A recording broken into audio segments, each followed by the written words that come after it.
The Lost Cryptids Conservatory, where we will shatter your reality to bring you closer to the truth.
All right, guys, welcome back to another Lost Cryptids Late Show. Took a little break, a little hiatus the last 2 weeks, and I personally needed to recharge and stuff, and I actually feel a lot better and stuff, and been thinking about a lot of things, and so sorry about that, guys, but sometimes, you got to do what you got to do. So, of course, we got the caller kid, James himself, with me. How's it going, man? I'm doing all right. Doing all right. Glad to hear it.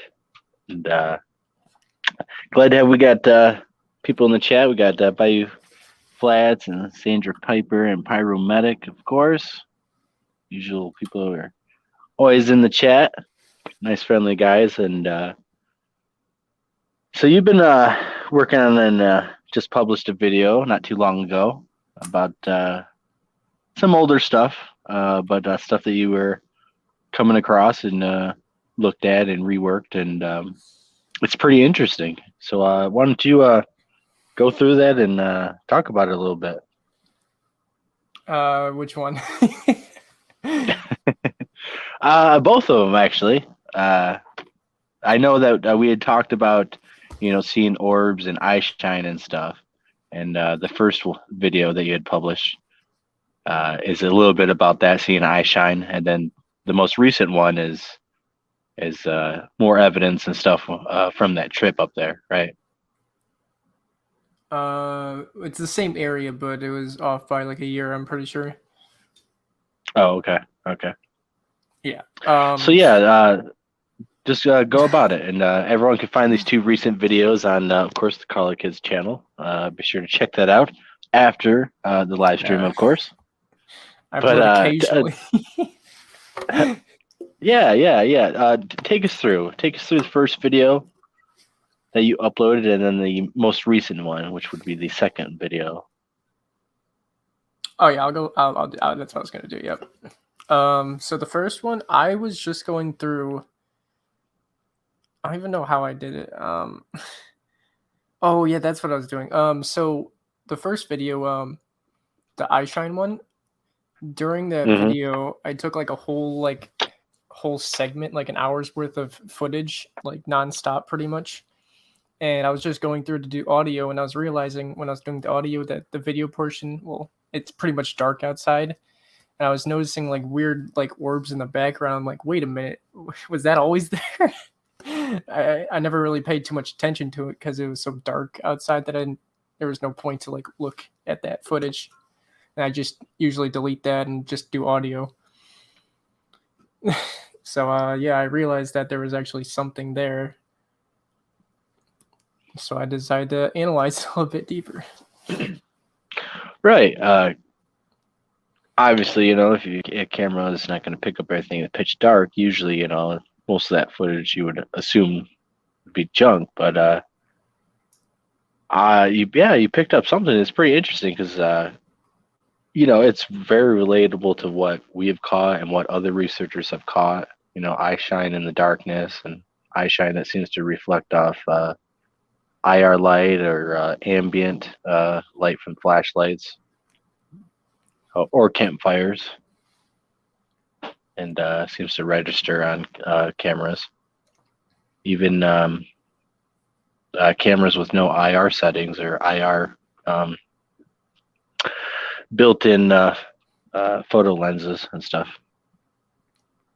Like GoPros can't see an IR. Even if you have an IR light, a GoPro won't be able to see that light and utilize it and stuff. So even a camera like that has picked up eye shine and stuff. It seems like so go through it and stuff.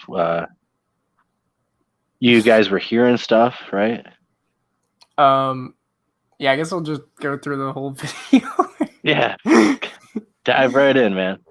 Geez, now I have to remember stuff off the top of my head. I guess I'll just go with the gist of it. We were walking down a 2-track late at night. Not really late at night. It was the sun just set, and it was getting close to being like pitch black out.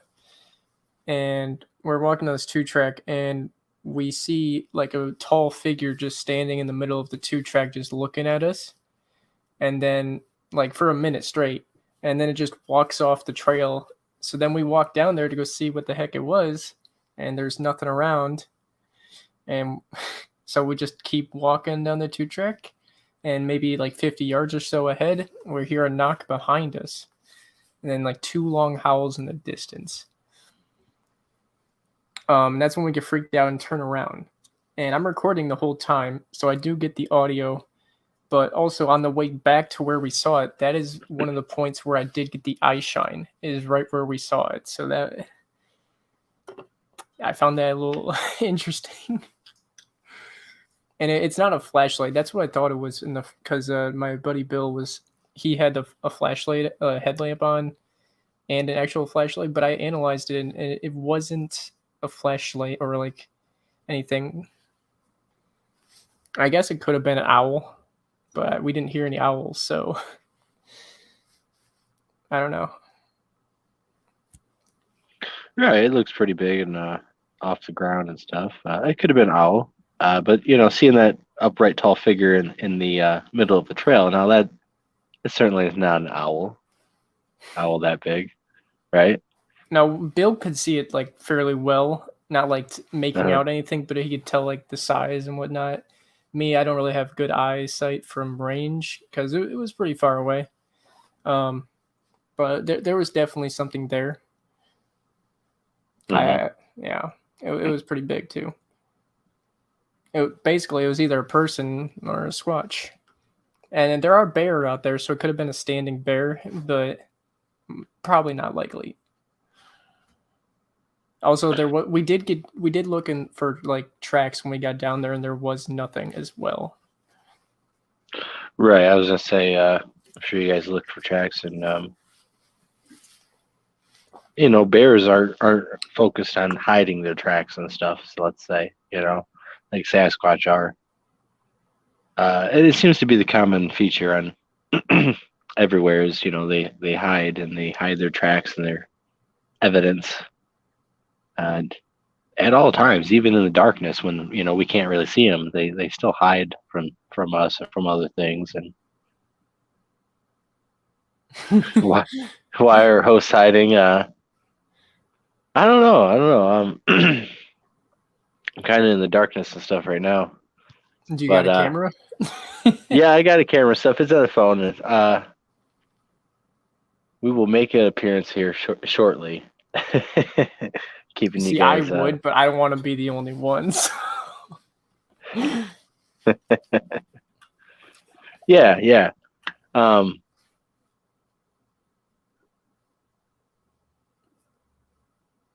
Okay, so and then you guys walked around the area, and then you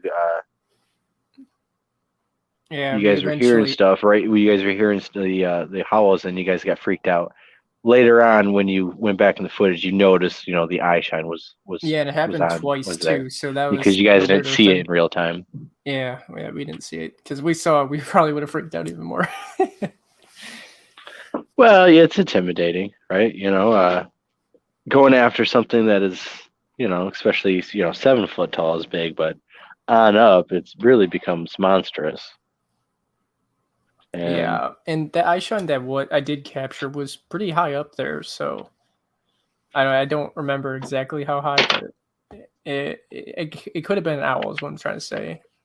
I don't think it was a right, deer. So obviously there's other animals that will reflect IR light and and regular ambient soft white lights and red lights and green lights, and will reflect back and stuff. And sometimes there'll be different colors. Get even if you have the same white light, a deer could shine different colors than other animals like a raccoon or an owl.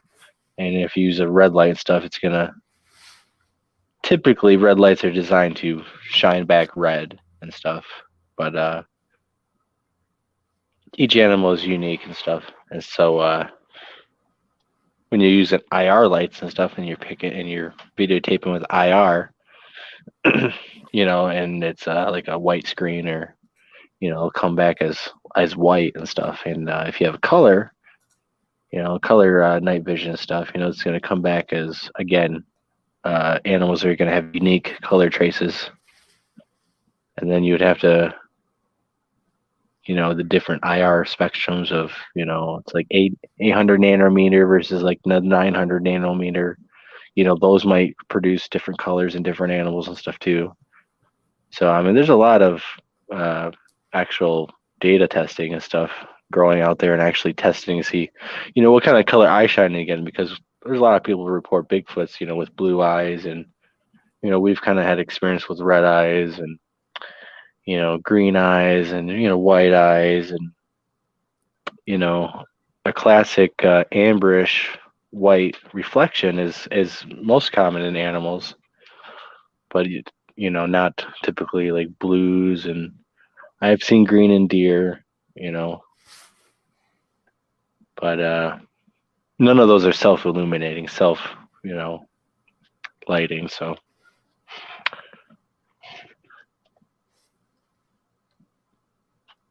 oh, that was quick. I'll get this going. Don't have much light here, but that's all right. So yeah, there's a lot of scientific testing that actually would have to get done because shining lights and getting eye shine back in different colors and stuff from a Sasquatch, would mean a few different things and stuff. Especially if you had an individual and you had one light and you're shining on it, and then all of a sudden his eyes are turning red and turning green and stuff, and you're only using like a white light and stuff. Then see, that would definitely not be normal or pretty natural. There would definitely be something going on with whatever they got going on with their bioluminescence or whatever the ability they have, some type of nocturnal vision, probably. So we're not hiding anymore. A little bit, maybe we're hiding in the shadows a bit, but so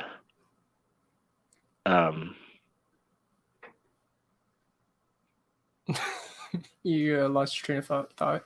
no, I was reading the Sandra Piper's reply to Medic, and I have been watching a lot of different shows, and there's always a lot of drama going on. And Yeah, I pop in every now and then.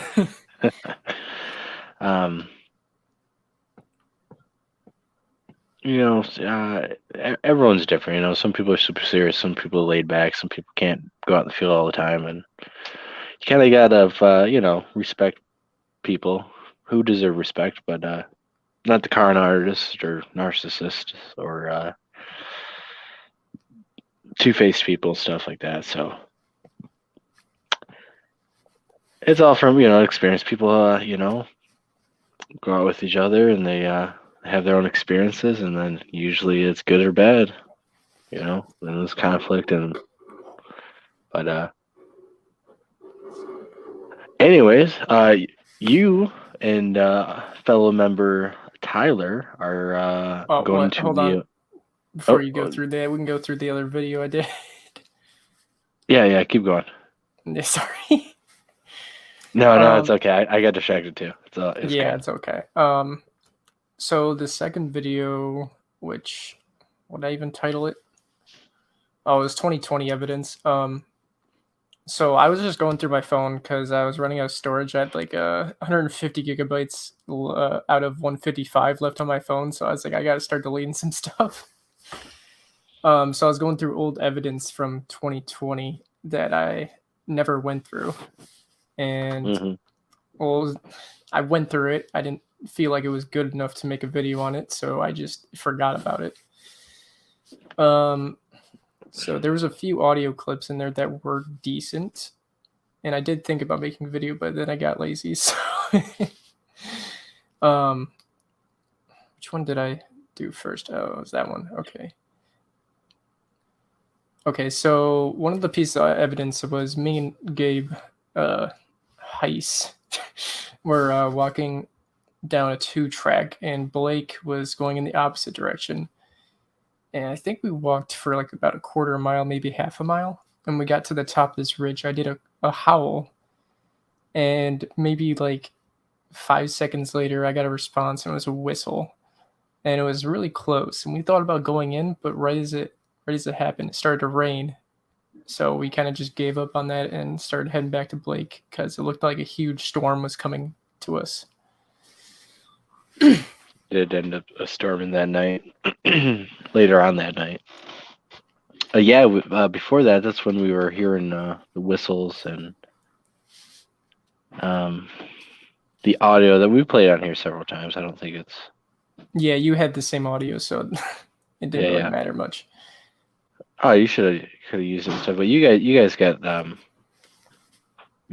interesting stuff that was happening, and then when we came kept back, hearing stuff moving around when we were over there, but it was nothing I could like pick up on the recorder. So then we were walking back on the 2-track, and you just say abruptly that let's hear your story, because I actually don't know what you said. At what point when we got to the? We're like when we all three got to the. Yeah, where you were walking around the cabins, you said you saw something or something. Yeah. Me and you. I think Gabe went on ahead. Yeah, he went on ahead because we were looking at structures. We were looking at the tree structure that we showed, which is the bend right there next to the trail, and something pinned in it. We were walking along the trail, and I turned and glanced into like I'm looking and stuff, but basically into a window that you could see through all the brush and trees. I would say probably 50 yards or something. It looked like an upright figure silhouette of, I would say a Bigfoot that, ran behind a tree basically. And it kind of did the typical patty turn thing. But I had seen it's like basically its chest on up. Wait, so you actually did see a squatch, or did you just said it was like an object? Or it was a silhouette. It was a silhouette of upright humanoid. Was it black, or what color was it? Yeah, brownish black. I mean, It was dark color. I'm not quite sure, but it was very fast, and it hit behind a tree, and that's when I had to stop and walk backwards, because when I was looking through the window, it happened super fast, and then I had passed it, and then I had to turn around and get back into focus so I could see it, and then I sent you in to, go to that spot and see if anything moves, right? Because it should be right there. It was an upright humanoid figure, and I can see the arms, and I can see the head, the round humanoid head, right behind a tree. Which way did it go? Did it go left or right? I don't want to say it's Bigfoot, but I mean, it wasn't any other person out there. We kind of know what it was. Do you know if it ran left or right? It ran the same direction as us. So if we were we were going towards the trail, and if we stopped and we faced it, it would have been running towards the right side. Okay, so But it was funny you basically say that. paralleling us.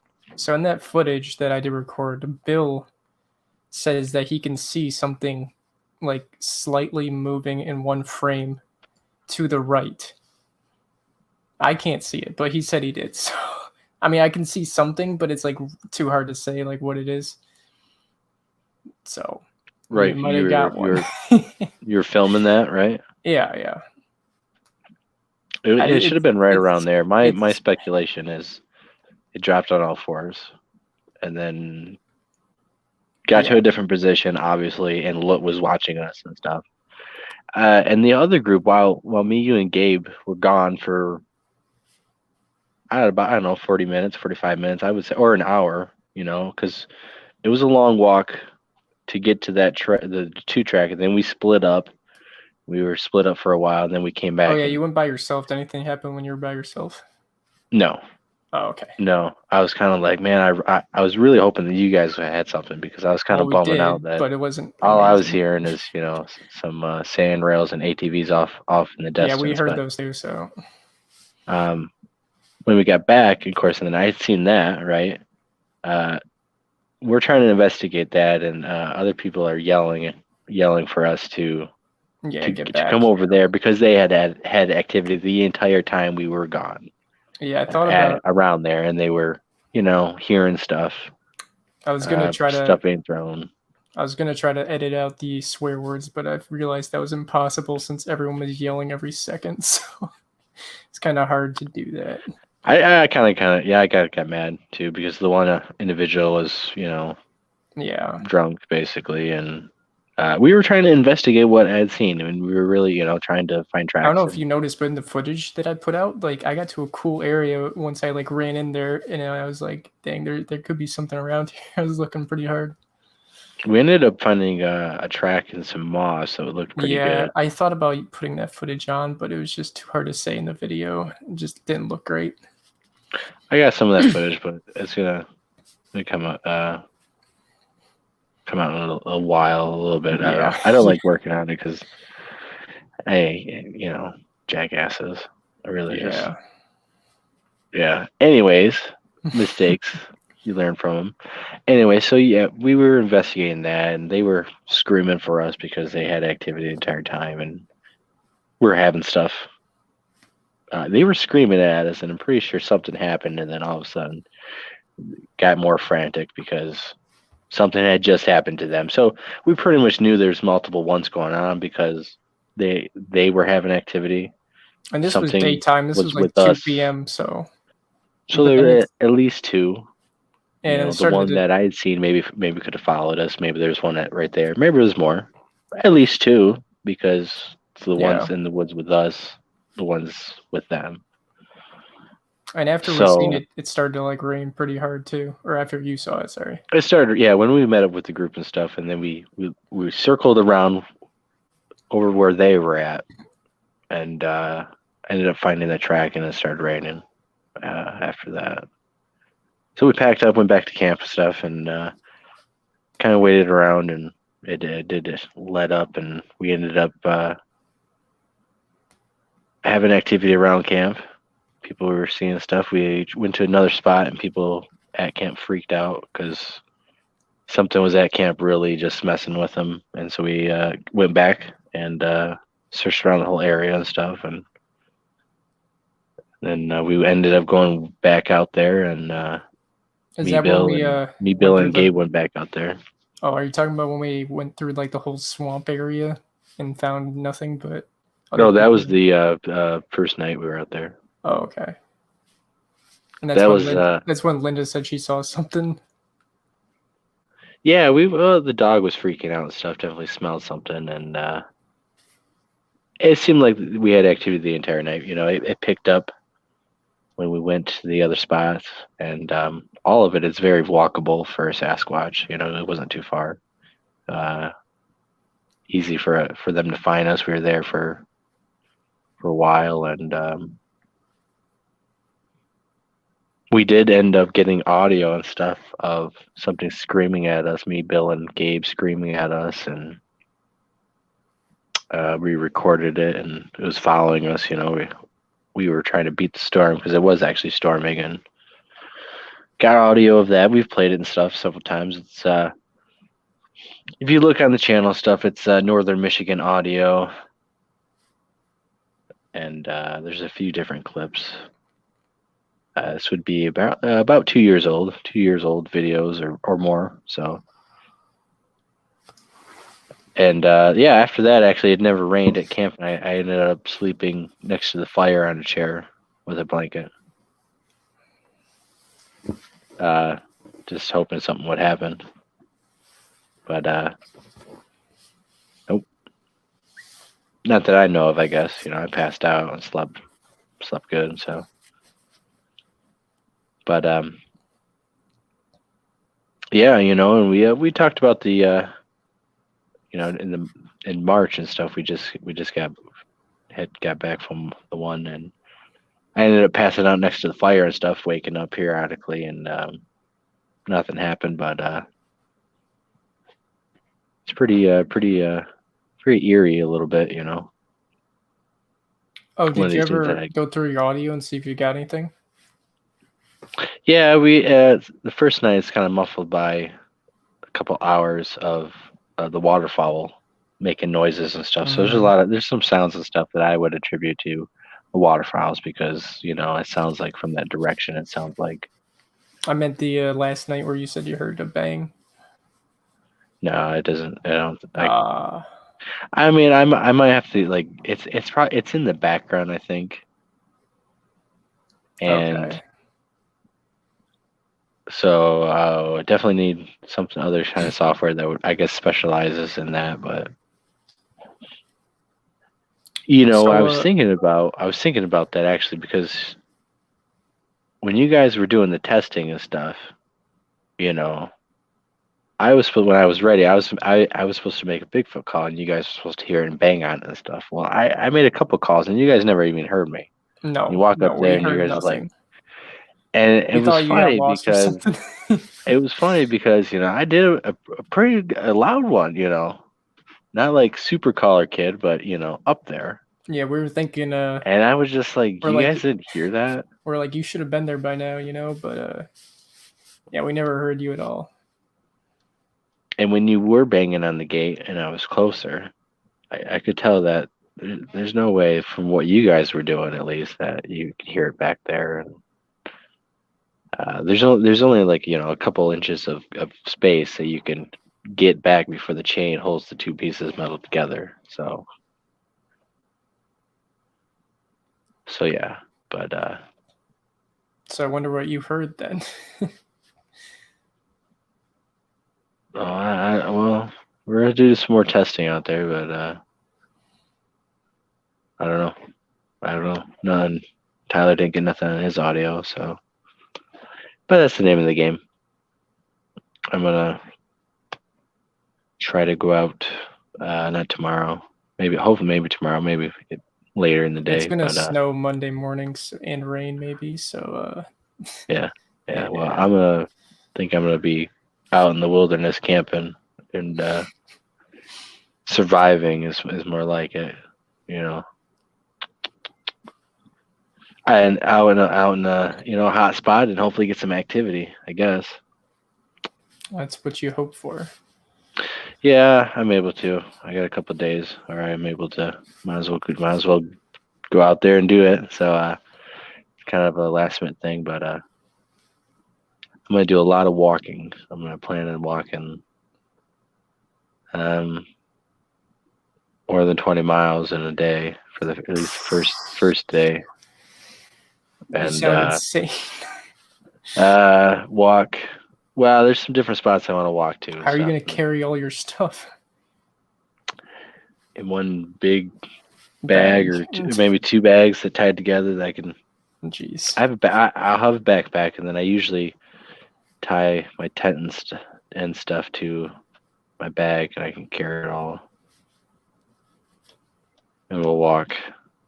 And yeah. I don't know. You got to do it. I mean, I get to take a car and stuff and all that, but You going on the swamp or something? no, no, I don't. I'm not gonna be in the swamps and stuff. I'll be around them and stuff, but I don't know. We'll see what happens. I gotta clear a lot of move around some data and stuff and get some SD cards and stuff Yeah, if ready. you ever need to send me anything, just send it to me. I'll send you all the stuff, I guess, from Well, I wouldn't say all our of last it, our but- last outing. If you want to go through stuff, I guess. So going back to the video, the last piece of evidence in that video was that handprint found on the car. And I don't know why I was awake at 4 a.m. I'm guessing I was awoken by other people in camp freaking out. I actually have no idea. It was 4 a.m. So I think the story was Sherry was sleeping in the car and she heard like a knock on the door and she thought it was Brian, one of the people camping there, and he wanted in the car. So she was awoken and she didn't find him there or inside the car. So there was just a huge handprint right on the car door window. And it still had like what's it called? Like you could see ripples in the print, which is Fingerprints, weird. And there was also like ridges, dermal ridges. Yeah. And the oil and stuff. Yeah, right? oil. That's what I meant to say. Yeah, you could see the oil. Yeah. And as we were like looking at this, we were hearing stuff moving around in the forest, probably 30, 40 yards away, I guess. But I don't know what else. We didn't go check it out. We were all tired, so. But there was something there for sure. Yeah, man. And there definitely was. I think everyone who was there would agree that there was definitely Sasquatch around us having activity and stuff. Oh, I think I remember I was awake. We were waiting for stuff being thrown and stuff. I think I was waiting for you, Blake. Wait, you're Blake. You, Gabe, and Bill to get back from Deadstream. Right. Yeah. Yeah, it was pretty intense. Yeah, and then I think that's Hey, around the time they found the handprint. And also Chad's dog was just freaking out in the car the whole time. You guys were gone. It was a little creepy. It happens, man. Hey, you guys were gone for like a long time, so we were like a little scared you guys got something happened. We were out there, man. We walked, way out there, and we were getting activity. We actually found some hair and stuff, and got some interesting audio. That was for it. Definitely sounded a lot more powerful and crazy in person than what is able to be recovered from the background noise of the storm and the bugs, which were pretty crazy out, being summer. But it was amazing. Definitely loved it out there, and everywhere we go, it doesn't matter. It seems to have them and stuff. Definitely in Lower Michigan, Northern Michigan, and the UP. So the UP is definitely way more wild and has a lot more of them, and probably more bolder, aggressive, and not acclimated to civilization as much as the ones we have here in Lower Michigan, which is the farm belt and bigger cities, our bigger population. You have maybe 9.5 million people in Michigan. Okay, 9.5 million. Well, there's like 250,000 people residentially in the UP and stuff. I'm surprised there's that many. Right, and there's some that it's not full time and stuff, right? So like, that's not a lot. It's not a lot at all. It's not a lot of our population at all. So, and the more west you go towards Yeah, it gets rugged. Wisconsin and Minnesota, yeah, that area is true wilderness out there, and there's towns and stuff, but there's a lot of missing people. The UP has a lot of missing people. Michigan has a lot of missing people on the water and not. So these things are not always friendly. These things are, you know, opportunist, and you know, if you don't respect them and you don't listen to your gut or warnings and stuff, you probably won't come back. Thanks. Or, you know, that if one wakes up, I mean, it's like us. If you wake up on the wrong side of bed, cranky and stuff, something's annoying you or something's really, I mean, you might have less patience, and it might be a bad day for us. But I was listening to the Land Between the Lakes, you know, of the dog man or the Sasquatches that are, you know, killing people and stuff, and stuff like that, being more aggressive. And I think it's just, you know, it depends on the situation with people. But if you have groups that are used to, you know, kidnapping people and used to eating people and getting away with it, they probably are going to do it again, because if they can get away with it, which means hiding away from search and rescue and, you know, waiting until everyone leaves, you know, they might not think it's a big deal. So let's get this question. Oh no, hold on. No, we'll get there. Okay. There's another one above that I want to answer first, but Right. I was just gonna add to that. That's all good. Not to you, just in general. I don't know if you've seen. You probably did. Bill was looks like he's getting back into squatching again, and he actually was saying that he wants to go up there in spring. And I told him whenever he's ready. Yeah. I told him West Branch Conference we might be up there. I'm not sure yet. Yeah. Yeah.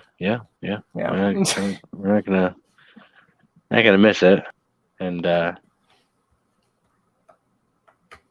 yeah, you're there just after. But we got some stuff planned. But it does look like he got his picture up. Looks like the picture he lost. He found it or whatever. He has it again, so it's pretty interesting. Yeah, I know. I didn't know that. I didn't know he had a picture. I had never seen it. It's actually. I wish I had him on here. Anyways, basically. I can show it really quick if you want. Yeah, sure. Let me. Yeah, I'm sure he wouldn't care. This is Bill Sowers. Bill Sowers' photo that he got on the trail cam up there in his area, and you know, it's pretty interesting. Okay, I found it. I'm just gonna take a screenshot of it so it's easier to show.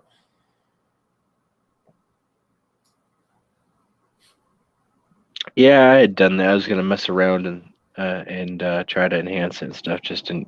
Haven't done it yet, but yeah, I remember him always talking about this picture, and he basically had it on a phone and lost it in the lake. So evidently he had a backup copy somewhere, and luckily he's got it, because it wasn't something that is out on the internet and stuff. It's not something that's gone viral and stuff. So there's no like many records of it. So if it did get lost in the lake, you know, it could have potentially have been gone forever. So luckily it's not the case. And so I got a copy of it. James already got a copy of it, because you know, it was already gone forever. And real good evidence like that, it'd be a shame to lose. So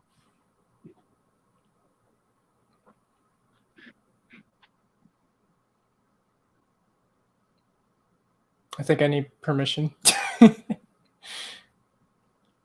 You need permission from who? Can you see me? it or no? No, I'm on my phone. Oh. Let me oh wait, let me. Yeah, I got it now. Okay. Got it now. There we go. I guess it doesn't matter. Yeah, if you could zoom in, or I can change it. Yeah, right about there. That's good. Or even back just slightly. Anyways, yeah, trail cam pic of appears to be upright, humanoid, hairy creature. With hands and it's behind some brush and stuff. But it's like there's a foot right there. I tell you what, the hand and the curled wrist and all that doesn't look like a bear to me, a black bear. I didn't really look at it yet. I mean, like in depth, really. So no, I haven't. I was gonna enhance it and look at the colors and do different. I mean, this is the back of it though, so like the face would be over here. So yeah, I can't even remember the Not because I was reading the comments on his profile picture, and he said that this is the back of it. Okay, so it's facing away from the camera. Yeah, right? He said it was walking away, and he took the picture pretty much.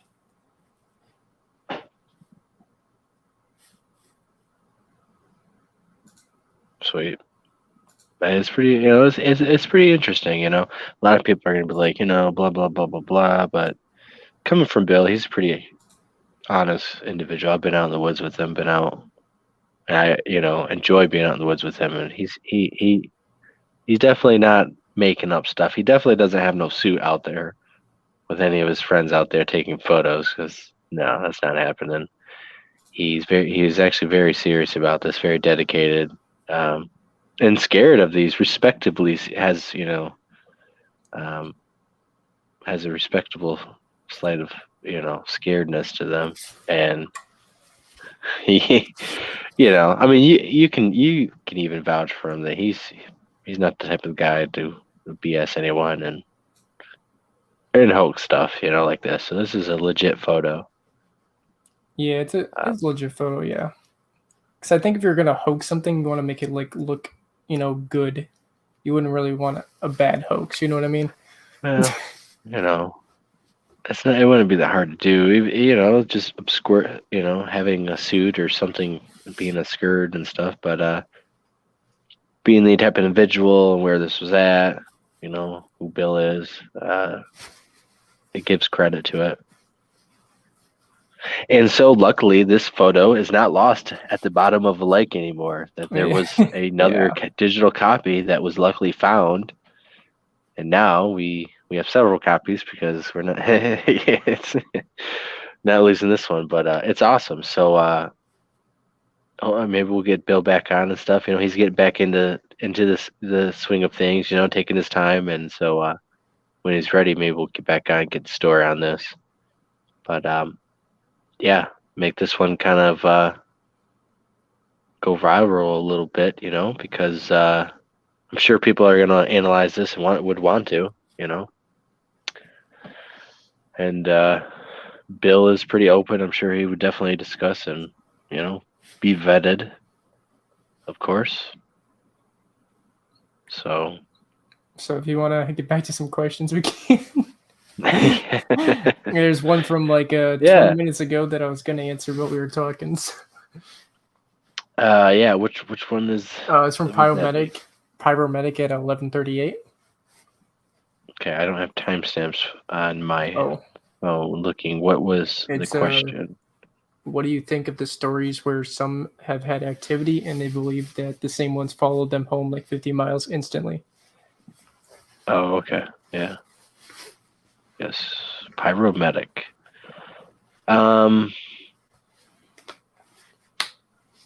50 miles instantly? 50 miles. I mean, I've heard of it, yeah. I don't know about instantly, but like pretty much they get home and they start having activity. I'm pretty fairly confident. I've definitely been followed back home and stuff, and it wasn't 50 miles. I was, 20. 3. 3 miles, 4 miles. Well, then 5 that miles. makes sense, yeah. Yeah, because I've been 50 miles away That having gets in the whole activity. thing if you're marked and stuff. Like if there's somehow something Yeah. way where they could like mark you and track you, then they would be able to find you and get to, where you're at, right? Uh, and honestly, it can happen in the natural world but I'm not saying Sasquatch does, but with hormones and stuff and chemicals that animals produce and insects produce and different stuff and polar bears and stuff can chase and other animals do smell females in heat and will follow that chemical pheromone many miles and stuff throughout the woods and stuff. So if let's say if there was some chemical pheromone or something that they put on you or somehow, there's potential that they could follow that pheromone trail. It get a little dicey, of course, when you get into civilization, of course, when you hit traffic and stuff, because in the wind and stuff. But that would be a more natural way of finding you. I don't see any other way how they would like actually mark you naturally to follow you that far, But there's some credence to it. I've felt that it seems like Sasquatches are drawn to certain people more than others, and then I don't know if you're marked or something, but it seems like that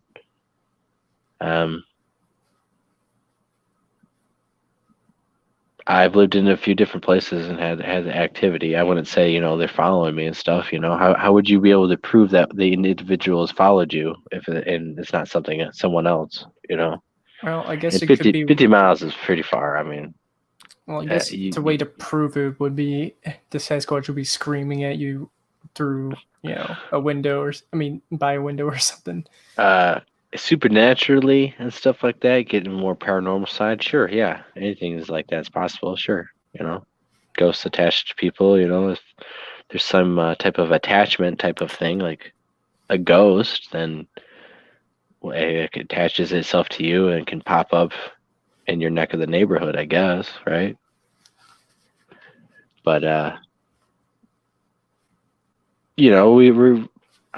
kind of lean on the more flesh and blood with more of a. Yeah, me too, but I dabble. I dabble, yeah. yeah.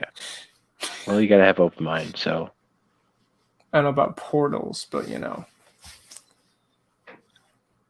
Right. Any other questions? There's. Oh yeah, there is. It's about the Michigan Abnormal guys recent That was video. the question I was. Have you seen it? Yes, Have I you was seen gonna. I saw it 10 minutes after it got released.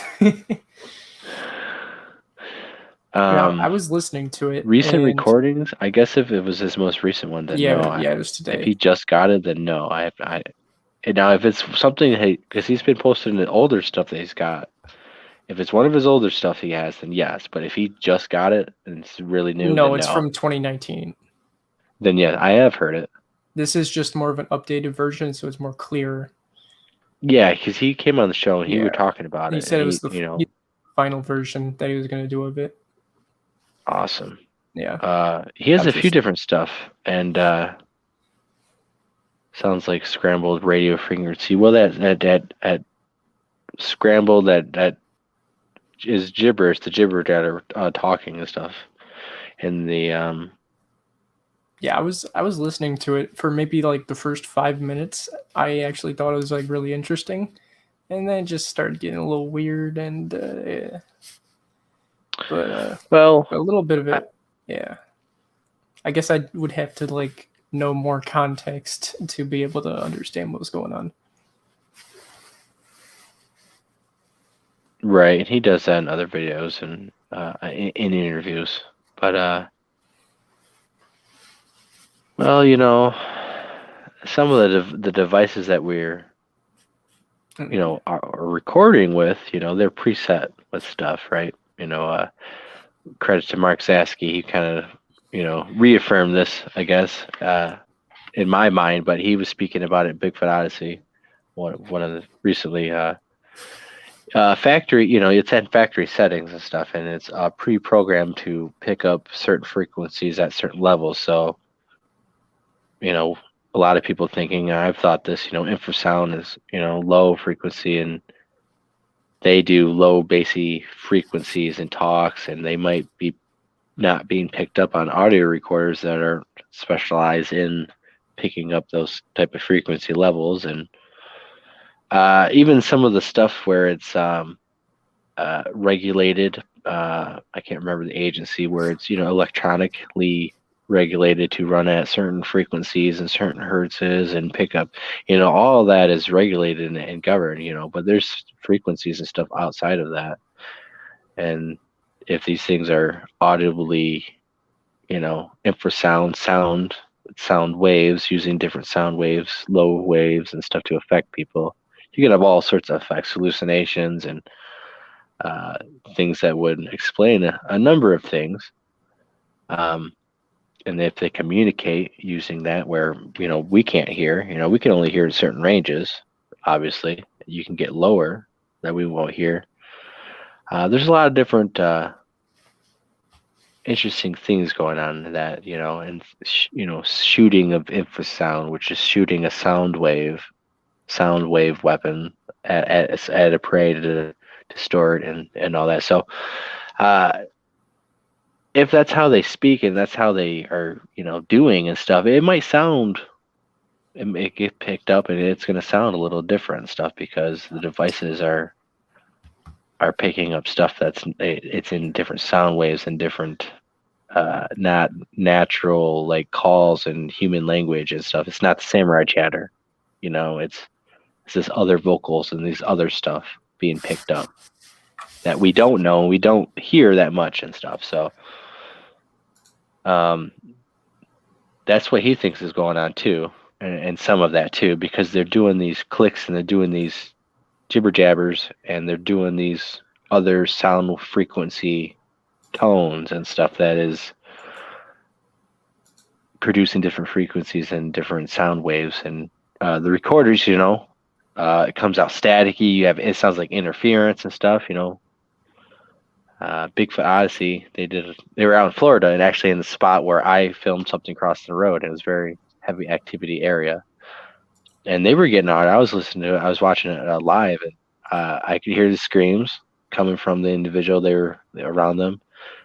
You could hear audio, and then we started hearing interference, the fuzziness, like a white screen, what started happening and stuff. And if you watch, what had happened and stuff, they had batteries drained, they had different abnormal stuff, audio failure, and some type of camera failure, I think, too. And what they are thinking up is, this type of frequency sounds waves of whatever they're doing, talking and shooting at people, and it wouldn't explain battery being drained. I mean, when you get really down to it, sound waves and frequency, I mean, you could tune to the right frequency, and I'm not an electrical engineer and stuff, but eventually it does correspond with electricity and stuff, and you can fine tune frequency of sounds and produce different effects. So it's very interesting, and we don't have equipment and stuff that can really, what we think is, interference or an error or something going wrong could be evidence of some type of sound frequency they're emitting and stuff, but we're thinking it's something else, stuff like that. So long story short,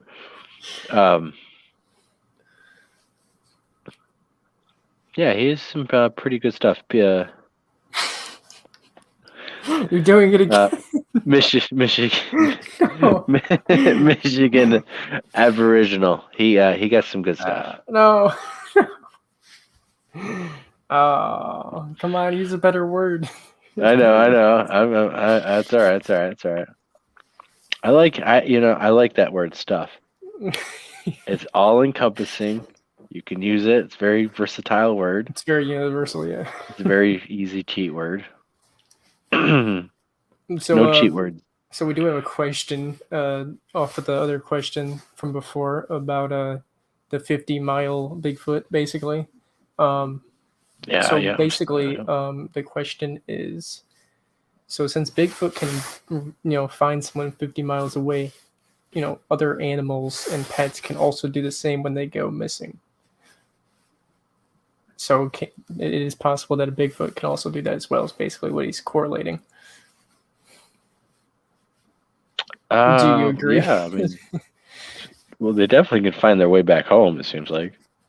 Yeah, animals, it's all animals run on instinct, They're not, we run on our subconscious, we're thinking, but they are running on a brain, on the machine part of it, not the sitting in the chair, the operator, thinking and making the decisions. It's the machine automated process. So, you know, that's the whole smells come into place. I mean, they're able to, you know, determine when earthquakes are going to happen, when tsunamis are about to hit. They know when storms are about to come. So yeah, it's definitely possible they can find their way back to a certain place, but to track people is different. Even a lost pet,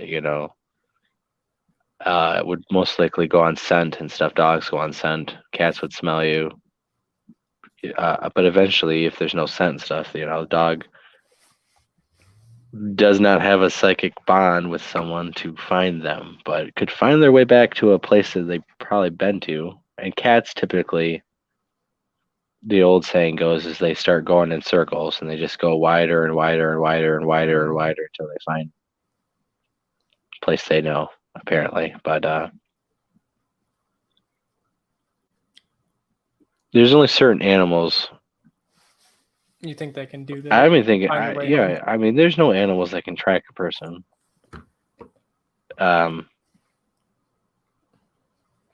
Well, that's a Yeah, lie. No, there's animals. Not through smell and stuff.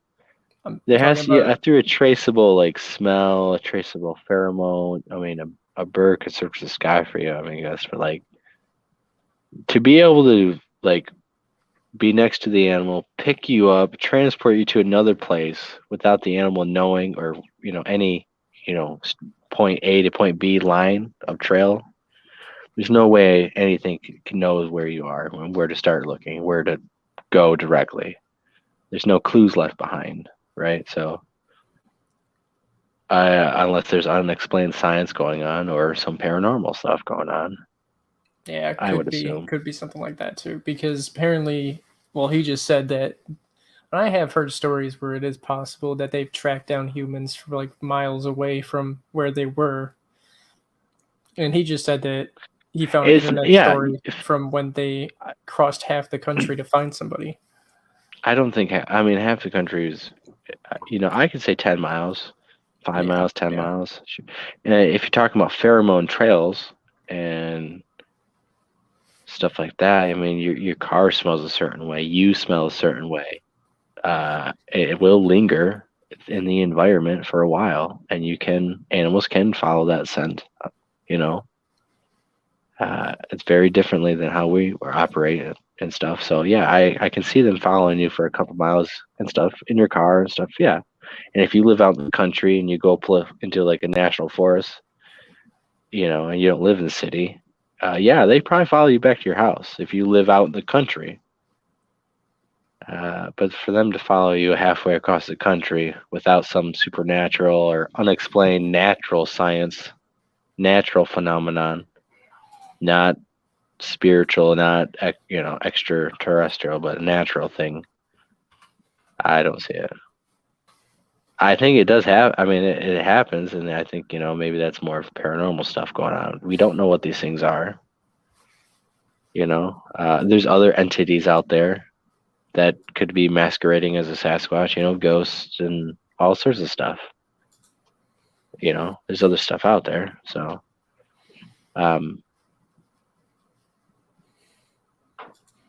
you can't You can't prove it was the same individuals. And again, it's just there's a lot of stuff that we have to test. There's a lot of stuff that you have to be repeatable and test out different stuff to figure out what is going on, and it's hard if it's one-off things. Well, I wanted to answer this question real quick if I can find it. We'll move on to some other questions, you guys. This one. Oh, that was a question? Well, it's kind of a comment, but I'm going to comment on it. I lived 19 miles from LBO, land between the lakes, for 40 years. I'm calling BS on that crap. Hunted and roamed those woods all the time and never seen no dog, nothing, which is Dogman. Dogman's down there, and there's Bigfoot. The story goes in the 1980s or something. People started getting attacked and mauled and ripped apart, and I don't know how the original story goes, but yeah, I don't think all those stories are real. Some of the people who push that seem to be storytellers. I think there's Sasquatch out there. Maybe I've seen Dogman. I mean, I can't say there's no Dogman, anywhere else but Michigan, but if it was as bad as they say, people claim, people still get attacked. It's really bad, don't go there. If it was as bad as people make it out to be, they would shut it down. They wouldn't let people go in there because it would be too hard to keep covering it up. It would be way too hard to keep covering up all these people who randomly get attacked, randomly missing, and all this. But I think there's definitely stuff there. It's a premium habitat. I mean, there's people who see Bigfoot. There's people who claim to see Dogman. But the real violent stuff. Maybe something did happen, but I don't think it happens all the time anymore.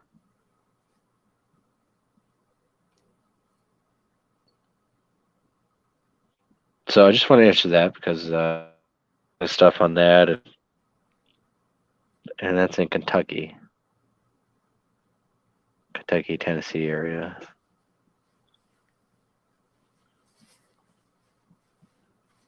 But let's see, scanning for questions because that's. I already did. There's nothing. Okay. Oh, has anyone ever seen a video of what it would take to drain a battery, much less charge them back up for you? In terms of what different stuff naturally, I mean, yeah, your battery drains if it's too hot, if it's too cold, your battery will drain. There's no set rate, and every battery's different, situation's different. The talk of your battery being charged out there, that's something that would be very abnormal. Because the battery does drain naturally. A battery's always draining. Once you power that battery up, theoretically it is draining at a very slow rate. But being out in the elements, it will cause it to naturally drain. And there's no certain rate or anything like that. But there's really nothing natural that would charge your battery out there. The natural thing, some magnetic field that would probably mess up more other things and affect you if it's charging your battery. It's gonna charge you too, because you're susceptible for electrical impulses too, and technically you could you have the capacity to be a capacitor which is kind of like a battery, to store that stuff. So I've had some weird stuff with the battery drains. I've had my battery drain very, very fast. I've had very abnormal stuff happen. I've never heard of any battery charging magically out there. And so, yeah, it's happened. I've had weird errors that never have happened again happen.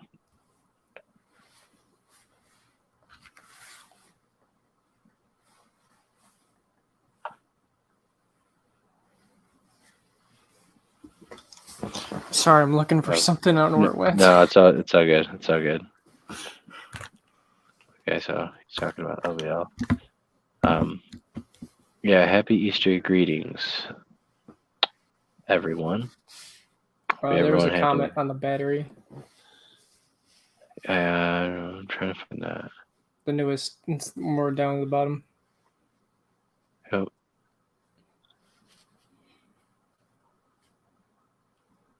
I don't see it.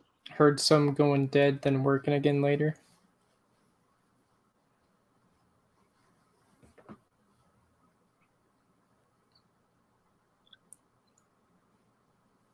No, I don't see it. I don't see it. It's okay. I see it now. Yeah. Oh, okay. Heard some going dead, then working again later. Yeah, after the counterpass. Yeah, I've had. Yeah, something that will it'll stop working, stop functioning, freeze, error. Usually, have to replace it, take the battery out, put it back in. I definitely believe that stuff because again, that's like malfunctioning of the camera through maybe some type of frequency, electrical frequency, which you could possibly get from sound waves. It'd be very advanced evolutionary trait and adaptation if Sasquatch is able to infrasound its way to electrical interference on objects and people and stuff like that. That's pretty hardcore in the natural evolution of things, especially a bipedal ape humanoid. That's pretty advanced. So, but there's a video of this. I don't know if you can hear me, Janice, but there's a video of this this guy out there, and he's doing vocal meditation and stuff like monks and stuff do, and there's a deer and stuff that goes up to him, and in the background supposedly looks to be like a Sasquatch shape creature looking at him and stuff, but what really got me thinking is that guy's doing different vocal tones and vocal techniques and practices and stuff, and Sasquatches are doing that all day, every day. Nothing better to do and stuff, There's possibilities that over generations they have discovered some type of things that other creatures have done. The humans don't, because we don't spend hours and hours a day doing that. I mean, we have cultures and monks that do, and they claim that this resonating frequency, this harmonic, this humming, this meditationary stuff is beneficial and stuff, And then you get into, sound waves and frequencies that are healthy for you, that are damaging to you, right? That put you in a meditative state, that puts you to more of a sleep state so you can fall asleep faster, puts you into maybe a more aggressive state and stuff like that, or, a hypnotic state. So we do have evidence of different frequencies and hertz played, different musics played at different hertz has different effects. And then sound waves, if you ever seen those, it's like a pan or a table, and it has like sand or salt and stuff, and the different frequencies and sounds and stuff and tones produce different shapes and geometric patterns and stuff. So there's a lot of stuff that goes into all that. So sound can do a lot of wondrous things. So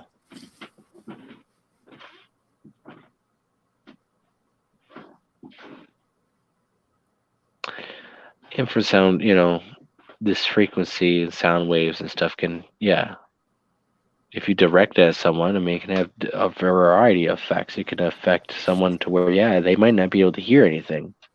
All of a sudden, it's like there's no sound, right? Because it's affecting their ears, right? It can affect their eyes and stuff. It can make you hallucinate with seeing things, or potentially blocking images that you won't be able to see. It can give you headaches. Like I said, put you in a hypnotic state, get you a little sleepy, get you scared, get you frightened, right? That's a very natural, normal, or make you just stay there stuck, which is a normal infrasound. What we do know that infrasound does with tigers and stuff is they shoot it at their prey and it freezes them, stuns them for a couple seconds. So yeah, it does affect us biologically and stuff. So it would explain how they, maybe can put us in a trance and stuff like that. It's not supernatural. It is very natural stuff, and it's just a very highly developed, weaponized infrasound or sound frequency, basically. Because infrasound's only a spectrum and stuff, so they might be doing stuff all over, highs and lows and in between. So there's all sorts of things that, if that's what they're doing, then they have all sorts of effects. And different people would be affected differently, because I would be affected differently than you. It might work on you stronger. It might work on you where he knocks you on your butt and it doesn't really do anything to me. Or, maybe it affects a whole group and there's no one that is really immune to it. So there's that aspect too. And that's very dangerous, very scary if it can incapacitate people by shooting sound waves. And what happens when you have like a group of 5 of them doing it at you, or more. We don't know. Maybe it takes a group of them doing this kind of sound waves weapons pointing at people to get this effect. Because we don't know, and it's a pretty, like I said, pretty intense thing to be able to weaponize that. So maybe it takes more than one individual pointing at it. We just don't know. But yeah.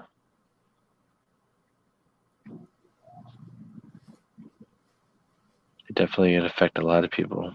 But Jay Fritz.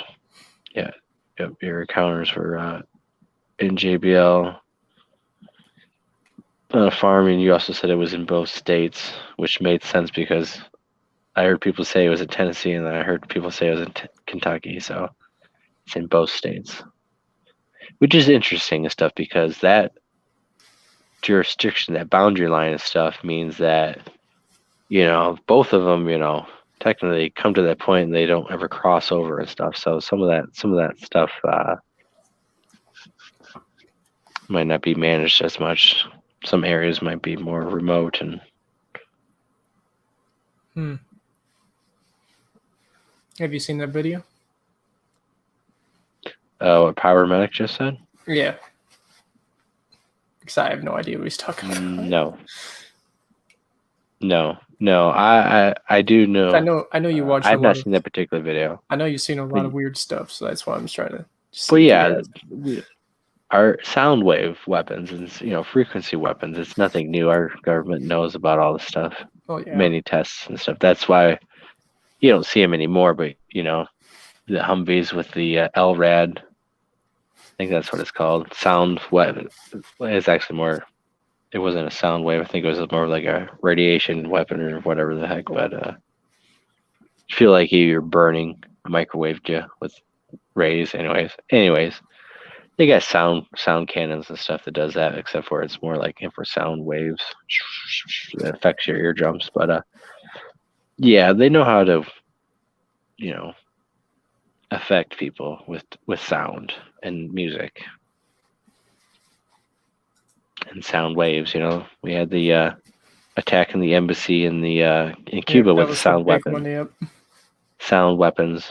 It was exactly, say what it was, but it kind of sounded like some type of thrown device. You throw it into a room, or you throw it, and it goes off, and gave people headaches and a bloody nose and. Affected their eardrums. How's it going? I Talk Cryptids. You're I don't think I've seen you around before. How's it going? I have So not. yeah, we definitely have the technology to do some of the stuff that's reported by Sasquatch. What people think Sasquatch does to people are what's reported. So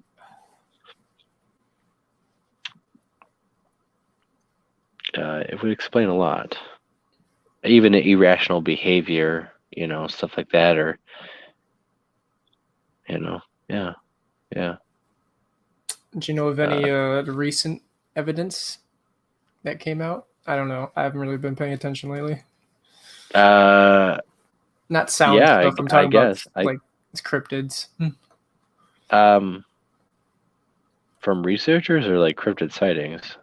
There's some stuff coming out. I know. I don't know. I'm talking. Wait, what am I talking about? I'm just talking about. I don't know. Good evidence. I don't know. Good evidence. Recently, good evidence. Yeah. Have you seen anything from Trans? Well, yeah, the live show that Carrie Arnold did with Mark Zasky in Florida, that was pretty good. I mean, I watched that live, and you could hear stuff going on. And Oh the yeah, second night, I did see it was in Florida. Yeah. second night, they had more activity and got some thermal, but some set his truck alarm off, right? And they were pretty far away, so I haven't been paying attention. I know he was they going found live. a handprint. They found a handprint, kind of the same oily stuff, and that was pretty good. Watching it live, that's some pretty good stuff. Some of those sounds definitely that I could hear, and it sounded pretty good. Today, Daniel Benoit, who is part of the ECBRO, he was out. He looks like he casted a nice track. He got a nice track that he casted today. He just found it today, casted it today, and it has pretty good, nice spread of toes. Doesn't look like a bear toes or anything like that. So we'll see when he analyzes and stuff. Yeah, he used to do a lot more shows. He does a lot of stuff. He does a Bigfoot conference down in Virginia, and used to do a podcast a lot more and stuff, but doesn't do the podcast as much anymore. But let's see, the Rocky Mountain Sasquatch Research Organization, they always are reporting new sightings and stuff that happen. They got some stuff. Let's see. Who else got some new stuff that I've seen? Jimmy Barr, Mike down in Florida and stuff. I know they've been going out. I think they've been experiencing some stuff. They've been hanging out with Mark and stuff, and they were around with Carrie and stuff, doing stuff, and they're in a good area. Mike was with me the night I filmed stuff happen. We were separated at first, and then we came together and met. Me and Christopher Nell had activity going on, and they had stuff going on, and something had thrown or smacked his pretty cool flashlight that was a taser, I think, too, and broke it and fumbled right out of his hands. And it really shook him up and really got him seriously into this, to where he goes out a lot and armed, of course, but flew right out of his hands and stuff. And so we did come together, and then they went off in the brush, and we were kind of hanging out right here listening, and that's when the thing crossed the road. But they've been going out, and he's been showing me some interesting stuff. And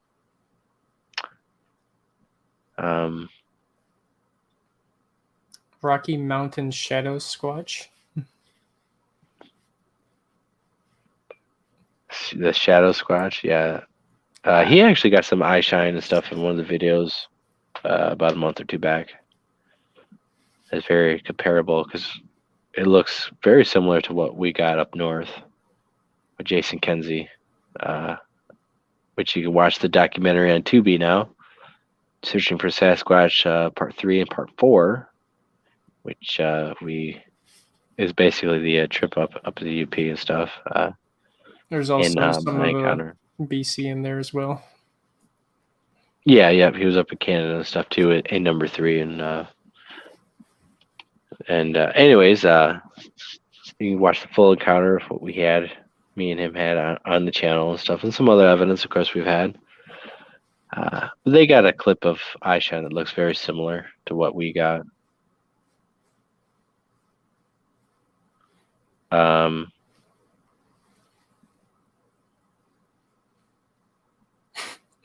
Oh, the Rocky Mountain Shadow Squatch. What is that?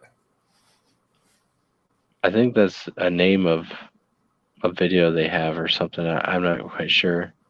I thought he was making fun of the group because some people don't like the head honcho guy. There's always drama and stuff. I don't know. I don't know I do anything know about that they report stuff, different sightings and stuff, and get different evidence said to them, and they show different stuff. So that's why I usually keep up on some of that, or if there's evidence that they got. I check out different stuff.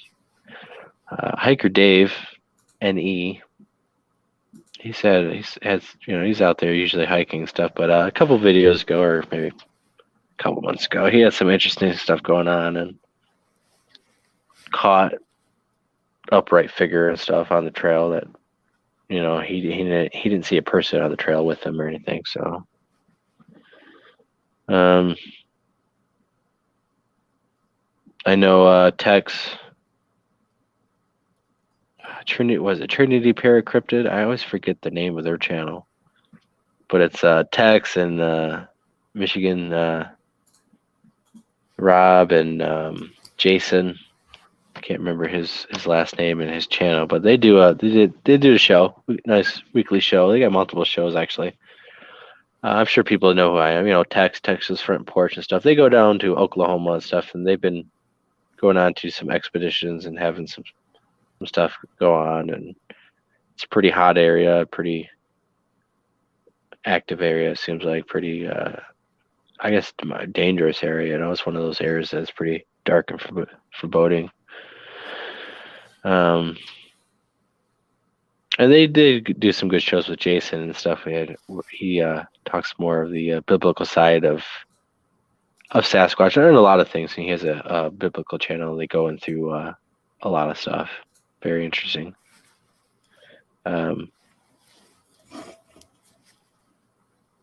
What's up, everyone? Just joining us.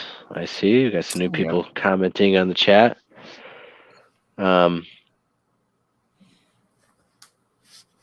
Mark Zasky and stuff, of course, is always out of the field getting some stuff. I got a message.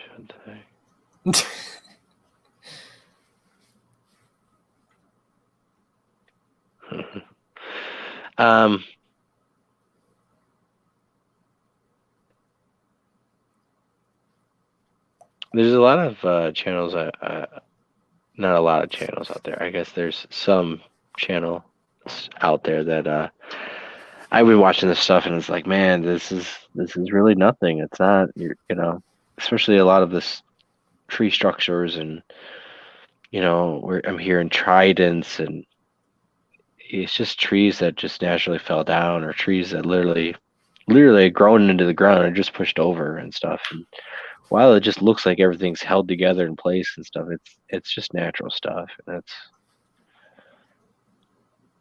it's like LARPing, you're like fantasy role playing, real action role playing stuff. You're unless they really believe it. Some of them I think they do believe it, but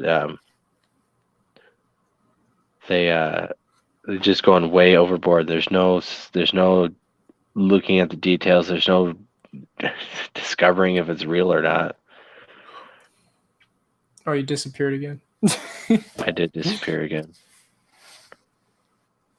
I can just see the outer edge of the background. Really? I thought it would still show me. No, I mean, like, because there's background light where you're at right now. Oh, yeah. Brain bug. Yeah, I remember that. The stick man. Yep. What about it, man? He probably had an encounter. Oh, you know what we didn't do is I never put the link in the chat. Yeah, I was gonna tell you, you could, but we were just, You talking. know, just hanging out. Yeah, this is kind of just a chill night show because we haven't been doing this in a while. Can I comment? Not. I think I gotta go to this button. This button. Yeah. I took a little break and stuff. I needed it. And so yeah, tonight is just hanging out, chilling, man. We already did Easter stuff already, so not doing nothing in the morning, and getting ready to go solo. Solo. I don't think you can go out, right? I know it's kind of last I spelled minute. that wrong. But yeah, I'll be by myself. Links in the chat. I guess anyone wants to come on and join us. But oh my god, I can't spell. Yeah. Don't worry about it. Come join. I knew what you meant. Well, yeah, but I can read misspelling. So, fix it eventually. It's because I can't see him in the dark. yeah. I didn't want the light in my face. I actually kind of enjoy it. Sometimes you get, headaches and stuff. It's like people who, professionally, you have lights all the time in your face, man. That would give me a headache. Oh, having this big old light just staring at me, just blinding me nonstop, just to talk to you guys. That's kind of annoying, man. And the more professional setting, when they actually have stand lights and shit like that. But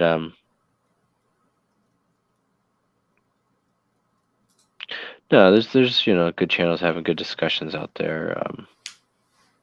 Well, I can't remember the name of the channel. Western Sasquatch Research with Joe. Joe's a pretty cool guy. He does a good show. Nice to talk, and Hairy Man and Hoodwinks and Hoaxes with Nikki is a pretty good show, actually. They talk about a variety of different stuff. It seems like, but they go through like different hoaxes and different videos, and have discussions on different stuff. They did one on animal calls, and she had a different animal calls lined up, set up, and it's very interesting.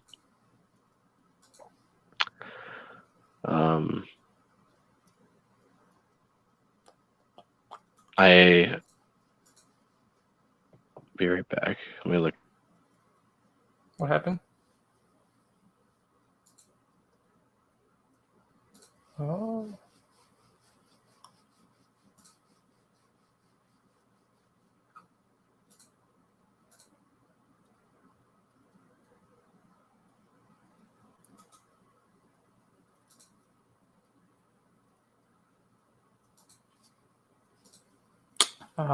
Okay.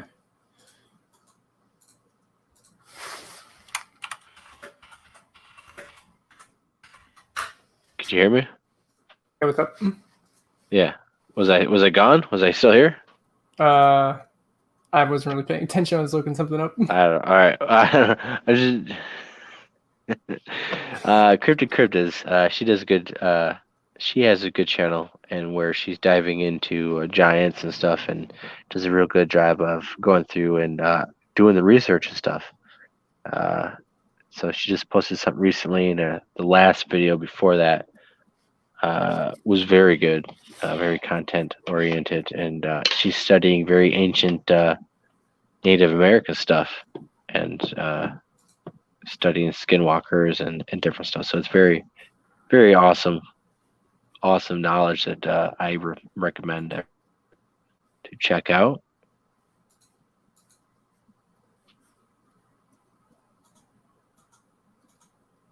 Yeah, Hairy Man Hoodwinks and stuff, and then yes, Western New York Bigfoot Research with Joe. That is the name of his channel. And Sandra's usually on there watching with him. I know she's all over the place. Seems like. Yeah, I see her everywhere I go. Yeah. That's how you know the show's good, because Sandra's there. And yeah, so they do a good show. They have Thomas. God, I always am bad for last names. Well, I can't remember his name. Whatever. Anyways, he's an old school guy, original like I would say pupil of the old school Four Horsemen and stuff, and very knowledgeable. And they always have a good show with him on there. Moog's Monster, Mongolian Monster Show. Moog's WTF, What the Fascination. Yeah, usually they hang out and have a good time and chat, and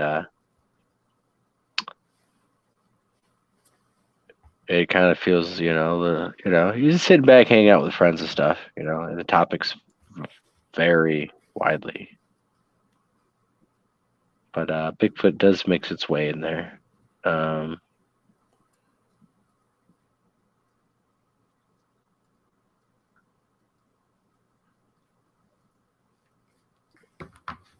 Yeah.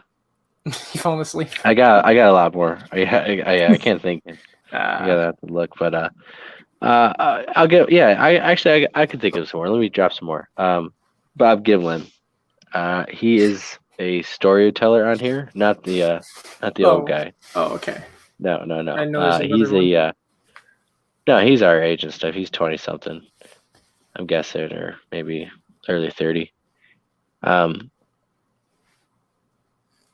He does very good storytelling, and he has illustration done by other people, and does a very fantastic job on conveying stories. And some of his earlier stuff is on evolution of his scientific theory, his theory on possible evolution of Bigfoot and primate evolution, and he does a very good synopsis basically of it, and I would definitely recommend him. A lot of people know about him, of course. He's a big channel, but his early stuff when he's just talking about Bigfoot evolution or primate evolution and foot anatomy and stuff like that, it's very good information. And all the stories that he's told since then is fantastic. He does a great job with the Tanzanian lions that killed 100 and some railroad workers that we know of. But the two lions who basically killed dozens and dozens and dozens of people in Africa, and a very, amazing tale. There's been movies and stuff made out of it. He does a great job with that.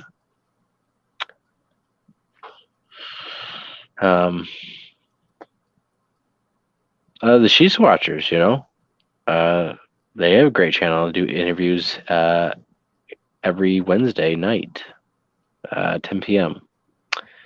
And we've been on the field with them. They're a great group of gals, and very eager. They got some pretty good evidence. They got a thermal footage video, and they do a little bit of remote viewing. And honestly, I can say that Jen has definitely remote viewed some stuff that and picked out places that she definitely didn't know that there was activity there, or we heard stuff there, or there was one scene there and stuff like that. So she actually had picked out stuff that panned out. And when we went up in the UP, we picked out places, and then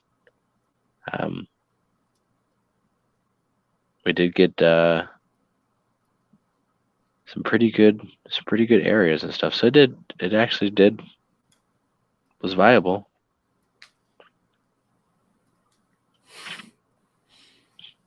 Yep. So yeah, and they do good interviews and stuff like that. They're very, very energetic, enthusiastic about the research and getting out in the field. And so, yeah, why not?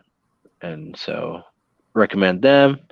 Ghosts in the Darkness. Yes, I know Val Kilmer played in it. Ghosts in the Darkness. Yeah, funny story is when I was a kid, I watched this. I was 5. My brother was a baby, and I used to watch this. I started having nightmares because the lions and stuff. There's one part I think he's dreaming or something. It gets his family, and the lion, like the dudes, it's just freaky and stuff. These lions are killing everyone, and apparently it's not that great of a movie. But back then, when you're a kid, it's pretty intense. Lions and. But the real story is awesome and crazy. These lions would literally go into camp and drag people out of their tents, multiple people out of their tents. There's literally nothing no one could do. They build fences and They take a natural like brush and stuff and make a big old fence and stuff, and it usually deters most things because it has thorns. But these things were so vicious and killed so many all the time that they became the ghosts because they were like ghosts and stuff, and they would just take whoever they wanted,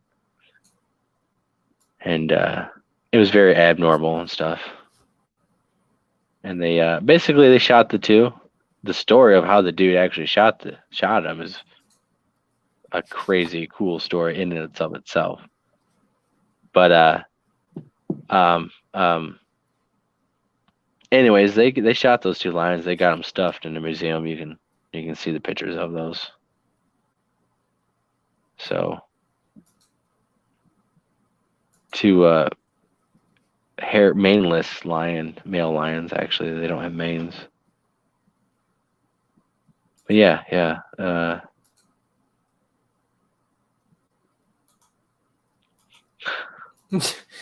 It's funny that the movie got brought up. Yeah, Ghosts in the Darkness. And lions have a very, unique roars and infrasound.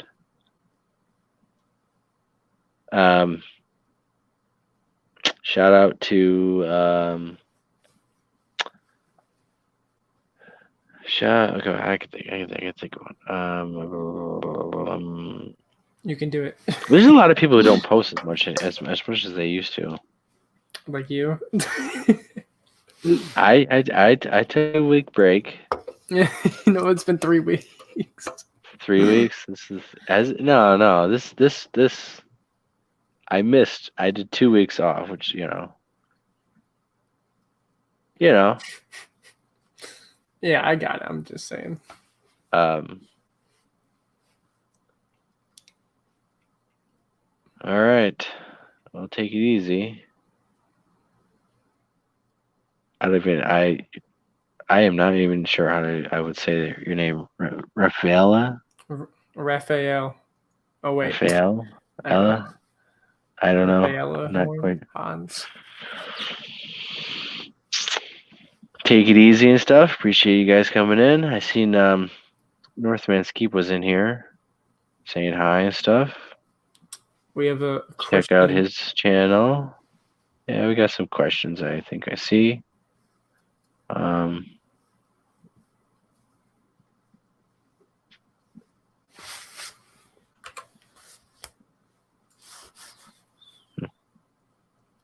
It's was it one with Bigfoot Odyssey? Yeah. Tim May. Okay, what do you think about Bigfoot Odyssey with Carrie and Linda Arnold? What do I think? Well, I think they do a good job. I mean, I've been out in the field with Carrie and on the expedition of 168, and personally, I have nothing wrong or anything against him. He's never rubbed me the wrong way or anything like that. They definitely do a good job on their show and programs and going out in the field and stuff like that. So, Linda, from what all I know and have seen, is a very nice, sweet lady. So, yeah, I got nothing bad to say about Carrie and stuff. I know there's a lot of drama and stuff, but there's drama everywhere. There's drama the 168. I mean, there's people so-called researchers who, didn't do a damn, but nothing on Carrie that showed anything and stuff like that. So I got respect for Carrie. He's out there doing it. He's out there doing it where he has, PTSD type of things going on with his encounter, and steps up, does the work. It doesn't sit back. When he's out in the field, he's doing stuff. He's not sitting back doing nothing and stuff. And even when wasn't in the field stuff, he was doing something or getting stuff or figuring out what needed to be done or cooking and stuff like that. So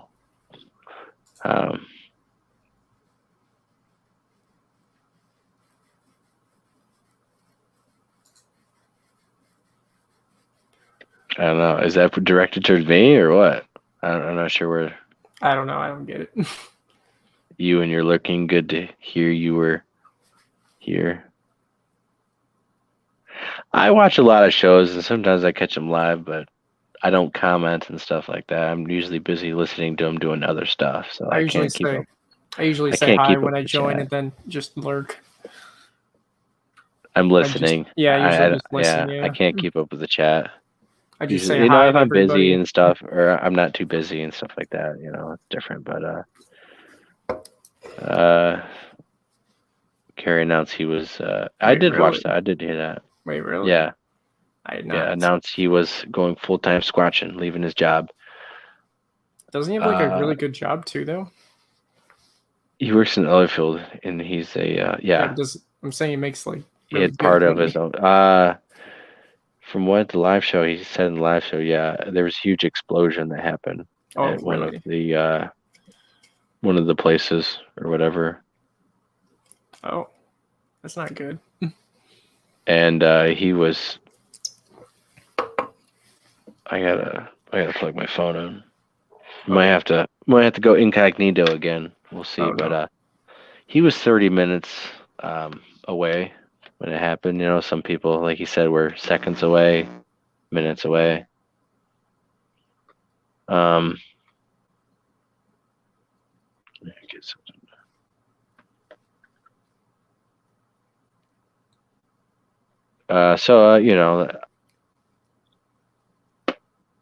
From what he said is, he's thinking about getting out of that type of thing. He could die. He was 30 minutes away from being in that place and getting exploded. So, were people there? Did anyone die? Yeah, I'm sure it's on the news and stuff. I haven't watched the news or looked for it or anything like that. Wait, isn't it like you said it was an oil place, right? How the heck did that happen? A refinery and stuff. Well, this type of oil that comes out of that particular area, very volatile, high octane, like Carrie explained. Catches on fire, explodes.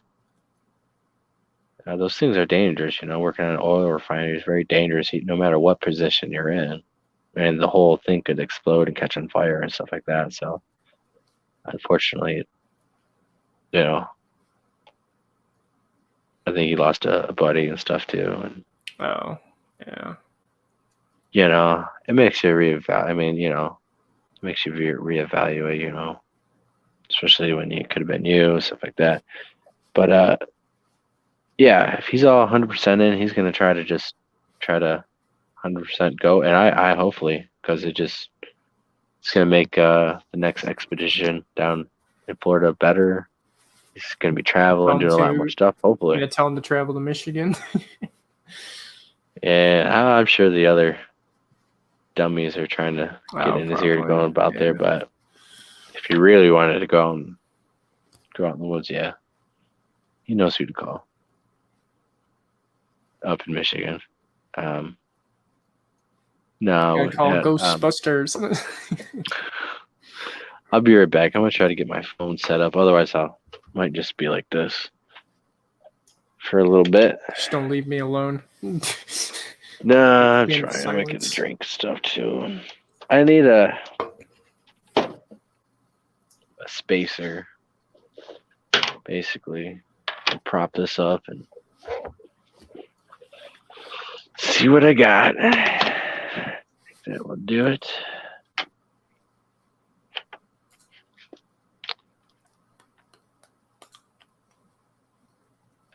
Might be a little crooked, but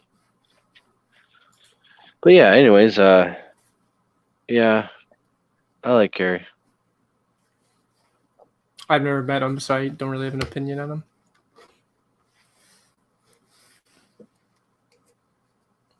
Well, you know, I mean, like, I can't say he's like a bad person. You know what I mean? Yeah, he's never rubbed me the wrong way. I never get no bad vibes, stuff like that. I mean, he's pissing people off. Yeah, I People are jealous. saw something with World Bigfoot Radio. There's a little drama in the community. There's always drama everywhere. Oh, can't avoid it. I don't know, Kerry is trying to do stuff, Seems like he put forth the effort, put forth the expeditions and stuff. Yeah, never did me wrong. Nothing like that. I mean, there's people that do, I don't have tolerance for, I mean, you mess with me, F me over and stuff. I ain't got no tolerance anymore of that stuff, even if it's a little bit. Nah. But sounds like you're getting tired there. I might be a little tired, yeah. Yeah, it's been a while since we stayed up late, but feels good.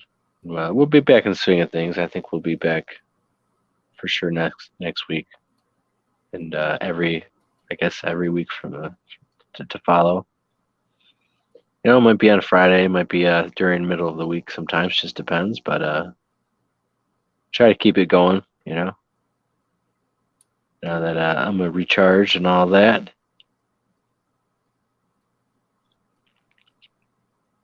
Yeah, the alpha male part. There's a lot of, I wouldn't say alpha males, but there's just, there's a lot of competition. It's not even competition, it's just,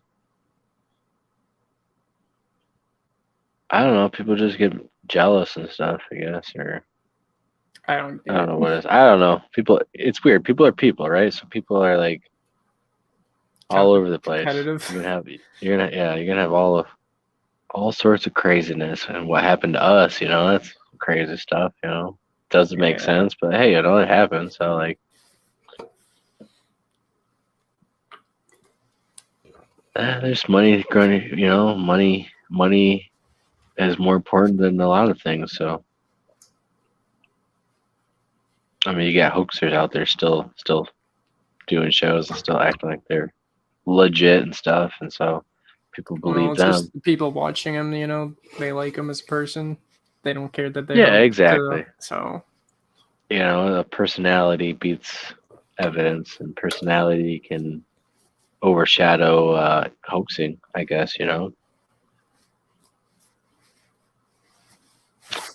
But whatever, I don't know. Real people out there doing it are the real ones who actually get stuff done and get evidence. And the shout out to Central Florida Bigfoot. Oh yeah, that's another one. Yeah, Matt down there, he does a good job, and also Alex Petrikov, or I might have said that wrong. I can't. He does Small Town Monsters. He does. What's the name of his show? In the Shadows, or Shadows of Sasquatch or something. Sorry, I'm butchering your channel, but he's a pretty good, very good documentary filmmaker, and he actually goes out in different places to different researchers, and actually goes out in the field and actually tries and stuff, and does a pretty good job of making a documentary out of it. So shout out to him. He was just down in Florida with Matt and a bunch of others. You guys can watch that. So yeah, Central Florida Bigfoot's getting it done in the kayak. He got the professional camera. So expect big things from him. We got the tall ones with Brent. Brent comes on here every once in a while, and got a good channel, very informative and thought provoking. You got some pretty interesting old stuff and new stuff, and yeah. Curious Cryptid. There's another channel with Steve.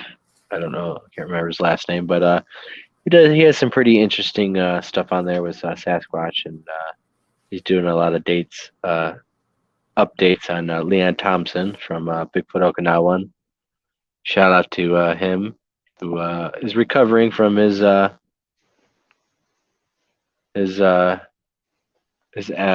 medical issue he has had. He was found unresponsive and stuff, so he's recovering. He might have had a minor stroke and stuff like that. Anyways, you can get information from Curious Cryptids and stuff like that, and you could find a place to donate and help Leon through Bigfoot Okinawan channel and Curious Cryptids, and a bunch of other channels are doing that. So shout out to that. He needs your help. He's a really smart, very great individual who, what this community needs and stuff. So he's going to be down and out for a little bit, but when he comes back, he's going to be a force to be reckoned with. So,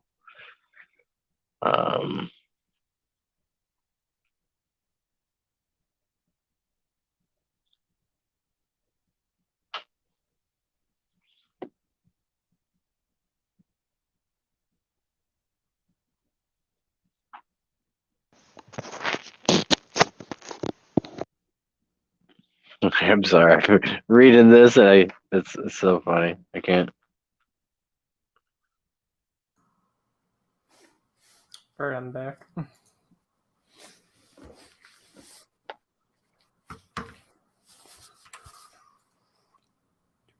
right, sorry.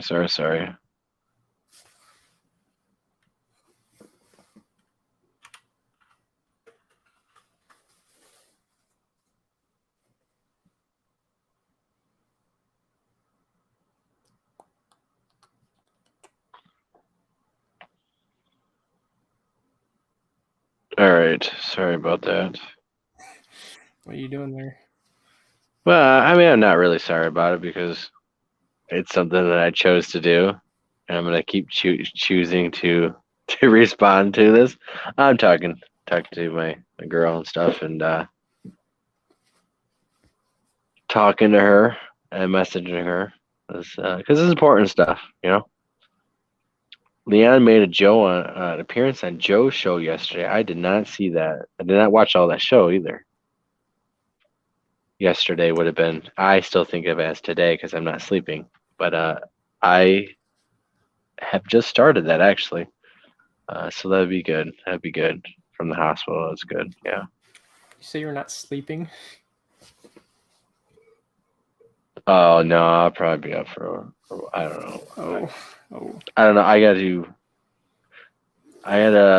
get some stuff ready if I'm gonna go camping. I got to charge up. I think I left. I gotta organize my stuff. It always happens. I always gotta organize some stuff before. Last minute.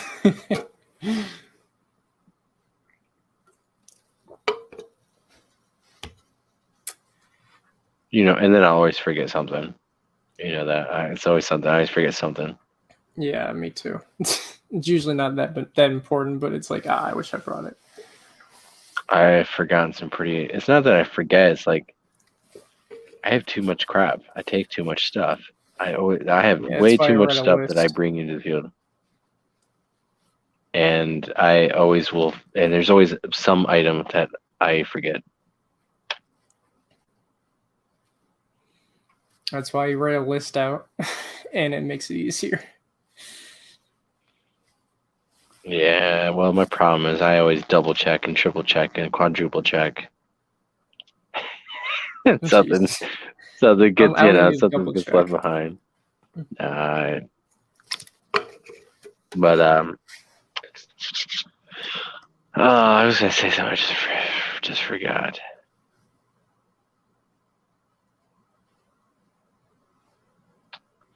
Yeah. So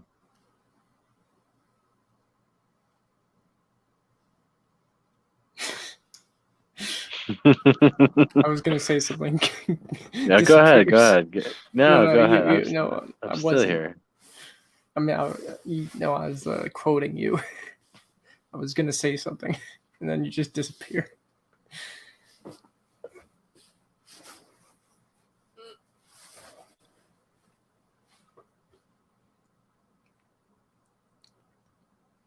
Wait. Who was Leon? Leon Thompson. He Um, Bigfoot Okinawan. I thought it was Oh, we have a guest. We have Jay Oh, really? Fritz coming on. How's it going, Jay? Hello, guys. Hello. I'm an How's it old going? fart. How's it going? I'm an old fart compared to you young dudes. That's okay. It's okay. How's it going, Jay? I'm doing good. I'm doing good, guys. I think I came on your guys' show. I came to your channel a couple of times, but you guys got an interesting channel. It's really interesting. Well, thank you. We definitely appreciate that. What do you? A lot of these people in chat have heard my encounter, so I'm not going to go over that. Okay. But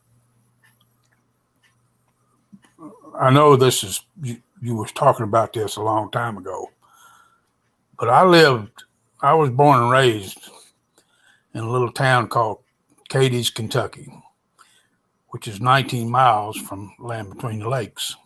The Land Between the Lakes is when they made that, the government came in and they took all the land from these people that lived down there their whole lives, back from the 1700s even. They took all that land from these people. The Land Between the Lakes is right between Kentucky Lake and Barkley Lake. It's a big, might as well say a whole big island from the dam to the Tennessee state line, okay? Kentucky Lake is 180 miles long. The Land Between the Lakes stops just on the other side of the Tennessee border. There, it turns into a place called the Trace. The Trace runs all the way from the Tennessee border, Land Between the Lakes, to the Mississippi River. That's over 400 miles of forest, okay? Oh yeah, huge. I lived there for 40 years. And I hunted those woods my whole life. I had 4 brothers, several guy friends. We hunted those woods down in there our whole life, okay? All over that territory. We never heard anything about no dog people. Now, I had an encounter when I was 18 years old, but it was on a farm about a mile from where I lived, which is 18 miles from, I was squirrel hunting at the time, 18 miles from the Land Between the Lakes, okay? Mm-hmm. If I had heard of any kind of creatures like that, I knew everybody down there. And if that creature had been down there, he would have been down there in them 40 years that I lived there. We never heard anything like that down in there. Now, I did have an encounter when I was 18 years old, squirrel hunting on a farm adjacent to our property. And, but I never called it Bigfoot because this was 1966 when this happened to me. I kept this quiet for 55 years. I started coming on, I didn't even know, I just came on YouTube a couple of years ago and just happened to see these Bigfoot shows, and I started coming on there.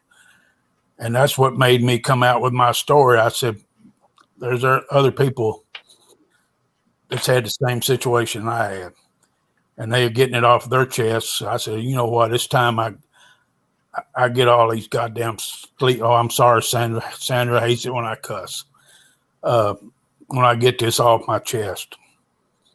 Okay, so that's the reason I came on. I've told my story on Joe's channel, Moggs's channel, and is that the only two? I think that's the only two channels I told it on. So, but I did have an encounter. Now, I didn't call it a Bigfoot. In 1966, we didn't know what that was. I had no clue what that thing was. We never heard of a Bigfoot, anything like that. And to this day, I'm gonna tell you about the one thing that sticks out to me, and I've told this to everybody. That morning when I was hunting, breaking day, that thing was chasing hogs, wild pigs. When it came by me, all I saw was the side of it. I didn't see it from the front. I caught it from the side of him when he came by. And I was sitting on a stump with my gun in my hand. And sorry about that. My puppies. Ferocious one. Yeah, my puppies went crazy. They must have heard a sound outside. When that thing came running by me, the light was breaking day real good through the trees.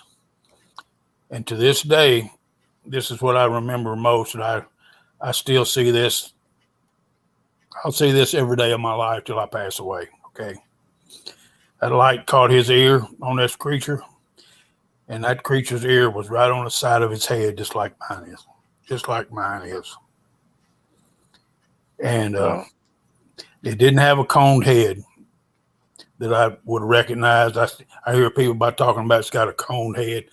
I didn't pick that up. I don't know if it was because of the side feature. I saw him from the side.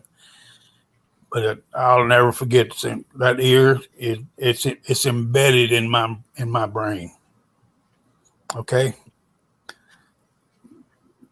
So was it rounded and stuff or pointed? No, it wasn't pointed. It looked as human as a human ear can look. I'm here to tell you. Wow. Its nose was flattish. I do remember that. Its nose was flattish, like a colored man's nose, a black man's nose. Okay. Okay. It had a hooded nose and stuff. Yeah. It had its hair was longish on the nape of its neck, the back nape of its neck. Like it hadn't had a haircut ever, And height-wise, I'm not saying it was 8 or 9 feet, but it was really tall. It was well over 7 foot, I can tell you that. Okay. How close were you to it? About 15 feet. Oh. Yeah, I was sitting on a stump under us. We got these trees in Kentucky. They're called cottonwood trees, gumball trees. Mm-hmm. And they're really tall. And the nut on them is really bitter. A human can't eat them, but squirrels love them. It's got a huge. Yep.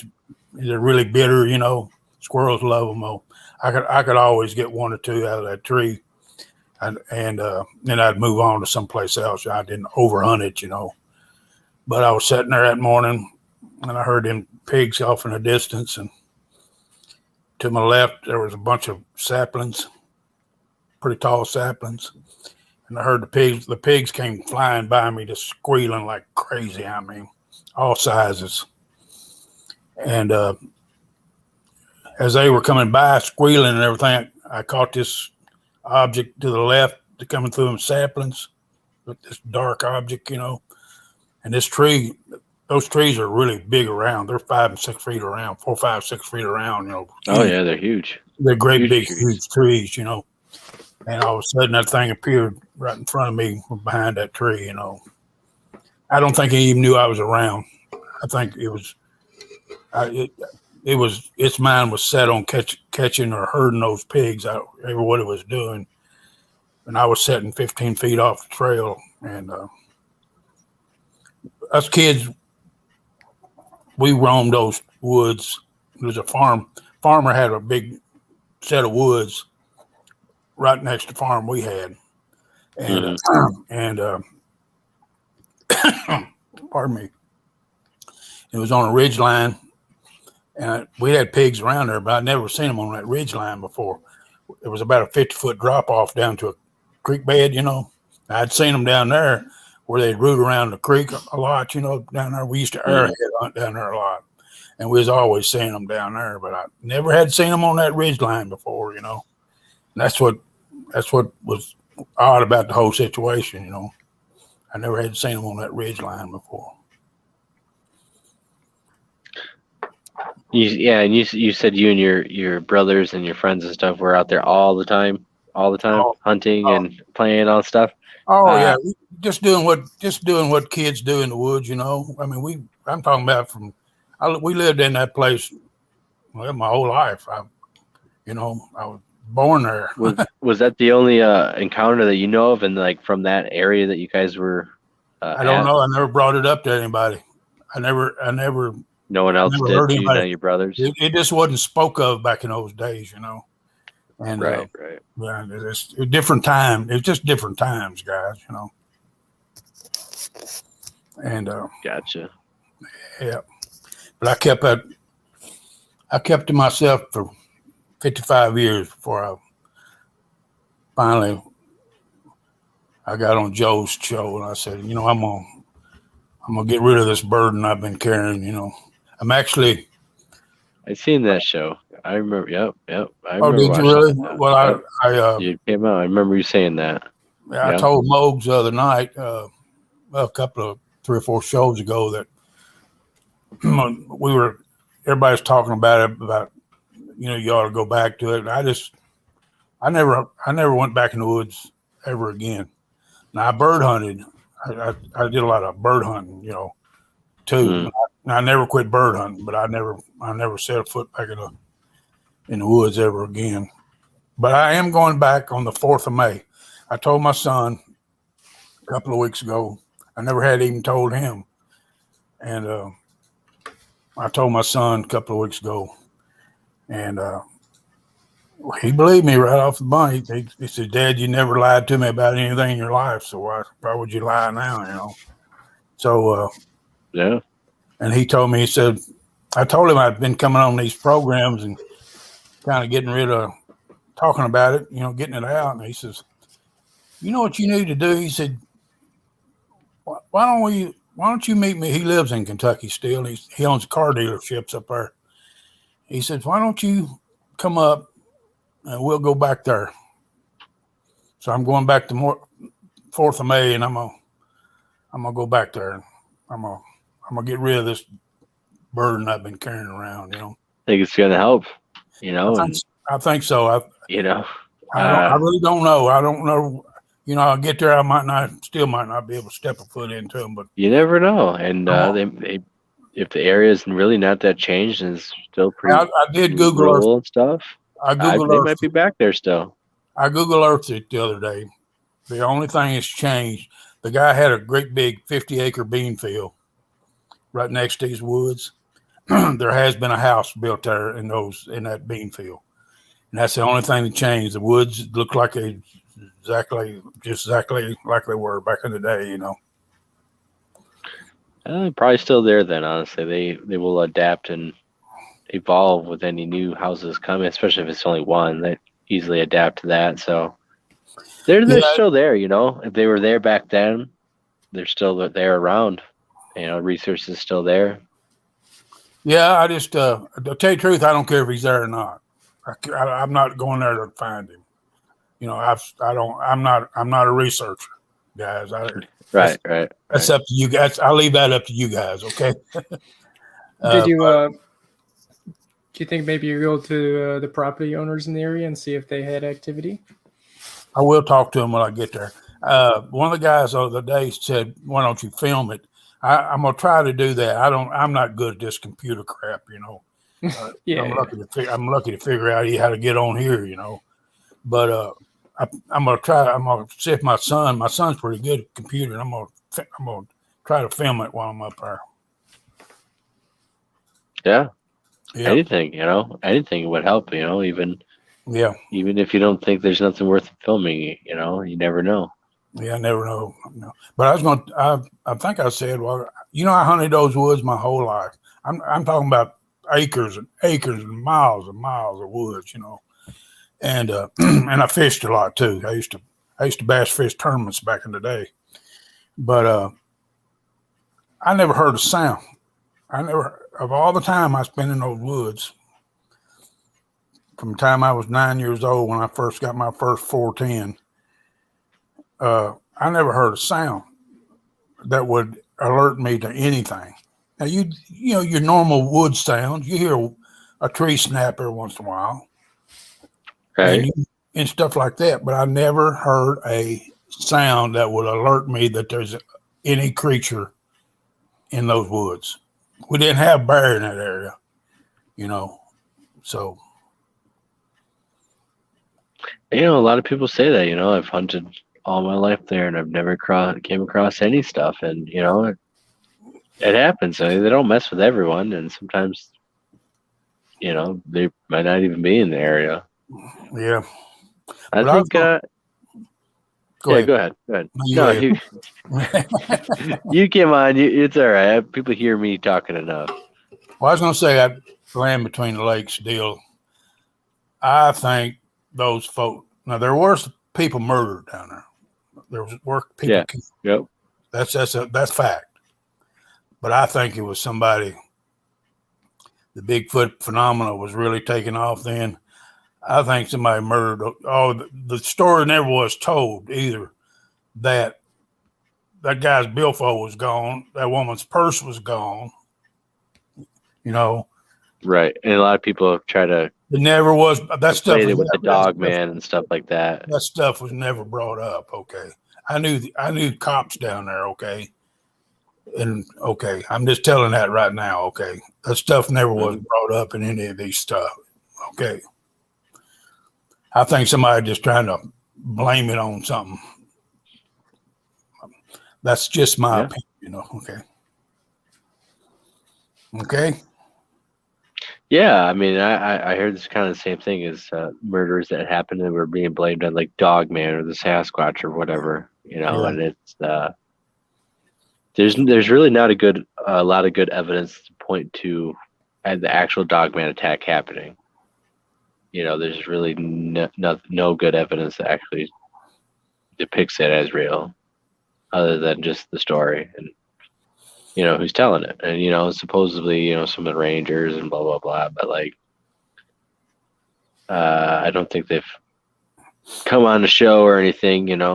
I tell you, this is just me now. You can just I'm sorry, but I have a hard time believing that Dogman stuff. I just don't. I believe a lot of things. Don't get me wrong, but I have a hard time believing that. I seen a wolf run across the road, and then it stood up on two legs and ran across the field. So people don't realize that. I've seen coyotes do the same thing. Okay. Yeah. Yep. Yep. I don't know. There's stuff out there. I've seen a few different things, and it wouldn't surprise me if there's other cryptids out there besides Sasquatch. I'm not saying that. I'm just saying that I have trouble believing that one thing. Okay. I was the same way. Same way until I experienced something, and then I'm here to tell you. It opens the door. I'm here to tell you. There's a lot of weird shit that goes along in the woods. Let me tell you. There is, certainly is. I spent a many hour in woods. Let me tell you, I know. Many hours. Yeah. Okay, guys, I just want to talk about that. Introduce myself. Now it's time for this old man to go to bed. Well, it was good meeting you, Jay. And yeah, come on back anytime. We've been doing a lot of open mics lately. So okay, buddy. I appreciate it. Y'all have a great night. Have a wonderful Easter, all right? Yep, yeah, you too. Thank you.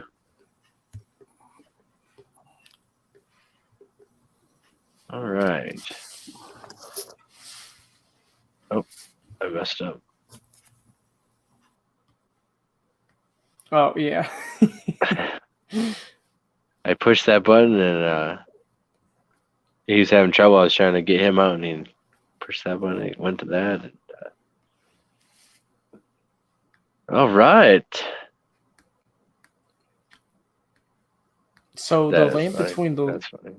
so the land between the lakes, they just took people's land pretty much. The government. I I don't Do you know know. anything about it? I don't know if like every single chronological order. Supposedly there's government special agents, stuff like that going on out there too, but like or special I forces just want and to know stuff. why they would, do that. Like, what's the land in between lakes? Like, what's the point of it? It's like A wildlife state reserve or something? state wilderness area. You can camp there and stuff. I'm not exactly sure. I think it's just state land or national forest type of thing because it's in two different states. It's open to the public. Anyone can go. We could go drive down there right now and go camp out there. So it's not like there's hidden land that they kept under wraps. Like if all that was going on, they would shut stuff down. Big time. Yeah. They shut down. If you watch Can-Am Missing 411 with David Politis, they shut down a section of one of these parks where a lot of missing people go. Go missing. They shut the whole park and stuff, and very very weird Where at? stuff. So now I can't remember. I'm not gonna spit out something that might not be accurate. When they do stuff like that, then it's like, then you could have special forces come in and stuff like that because they're literally making it, and you will get fined and possibly jail time if you, go into the area when they tell you not to. So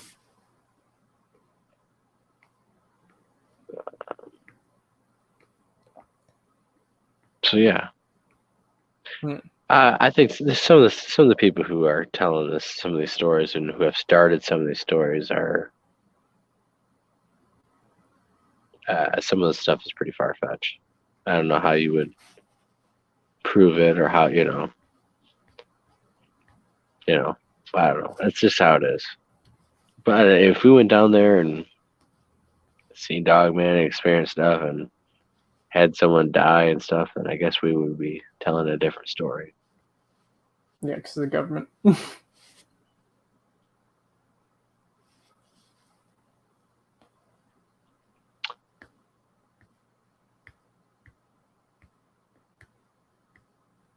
Oh yeah, I know about that. Yeah, that does happen.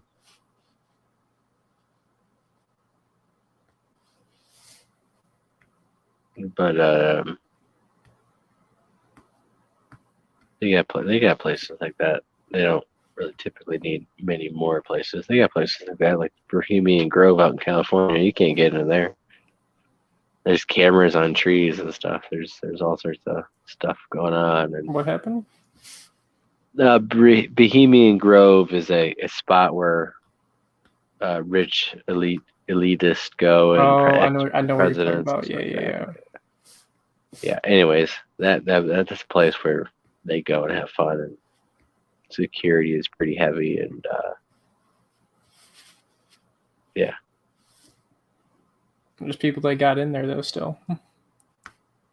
Outside Alex people. Jones. Yeah. Alex Jones did. He filmed it. Yeah. No, I think somebody else did, but yeah. I think someone else did too. But he got in there. And, yeah. Anyways, that's funny. So yeah. I don't know, the people who go down there. Some of the people, some of the people who go down there are really trying and have found some stuff. Other people who I really don't give credence to seems to have found some evidence down there. I'm not sure how you find evidence when your game plan for the night is you have a whole group of people there that have come across from the state or a couple states over, your game plan is to stay up until majority, if not everyone, goes to sleep and then go out to get stuff.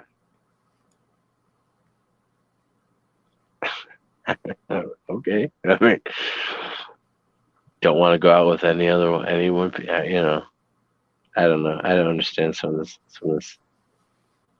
What are you talking about?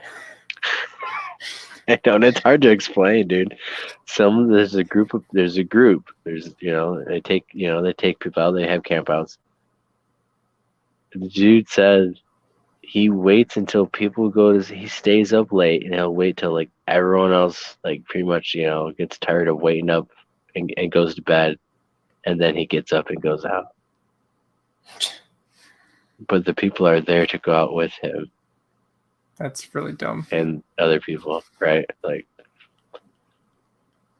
I think one of the excuses was, less people, less noise, stuff like that. So, whatever. But I thought it was like, come on, really?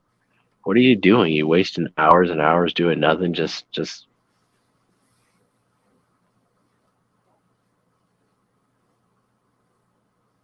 I don't know. If you're a good storyteller, you can get away with a lot of not doing the work. Then you just storytell your way out of it. We do have a question. Yes. No. I'm pretty sure Robert Kreider is talking about a place in New Mexico where he researches at. Where he's going to go do an expedition. Where that would be fun to go down. I'm sure he would have us if we. Yeah, just far. Just got to go down there. We just go down there, but they are going to go into a pretty dangerous spot. Yeah, I'm good. I don't know. By all intents and purposes, it sounded pretty intense. If it's the way that Robert describes it, that'd be awesome to check out and see. Are you talking about the one where there were a bunch of trees torn up and logs everywhere? It's like a mousetrap maze. Yeah, that one. Yeah. Yep. They'll be if they can. Well, they have a big journey to get into that spot, but yeah, there's Bigfoot activity all over there, and evidence of possible dinosaurs that are still alive or reptiles that are undiscovered and stuff like that. Oh yeah. Is there like a cave or something? You'd have to watch some of the live shows he's done. Okay. To talk about it. I don't want to, give say false something that's not information. right. Yeah. Yeah, I'd be paraphrasing stuff. He has done a live show, and he has awesome pictures of petroglyphs and stuff that's not seen and stuff that blows your mind away. So it's like, yeah, he got evidence and stuff of being very close to Sasquatch and having them be around him and stuff like that. Yeah. The one video I'm thinking about, he's in a bunch of thickets and stuff. Like stuff we get into. Yeah, I've seen him. You can't run. You crawling. You can't, and it's right there and stuff. Yeah. Robert Kreider's the real deal. He was out in Michigan and stuff. He was out in the field. He didn't put no shortcuts. Didn't waste time. Don't do nothing. No, he very serious guy and. Very knowledgeable stuff. So, yep. Northman Keeps, which is another Michigan researcher. Speaking of Kentucky, on the Tournament's Bigfoot video of the clear tree peaker, I had showed some skeptics a peaker, and they said they thought it was a deer or a bear after I proved its movement. I definitely don't think it's no deer or bear. Yeah. Because if it was a deer or a bear, I mean, deer, sometimes be quiet. If it was a bear, if it was that close to Turtle Man and stuff, I think the bear would have made warning signs. The bear would have, like, hey, made itself known that it was there and to stay away from it. So, and Northman's Keep is talking about on his channel. He does a breakdown of Turtle Man's show of where there appears to be something moving and stuff, and Northman Keeps is analyzing. I think it's Bigfoot stuff, and if people are thinking it's an animal and stuff, and like not a leaf and stuff, so that kind of gives it more credence, I guess. Because I know some people you had shown, or maybe it was on Bigfoot Odyssey, people that were like, it's a leaf and stuff like that.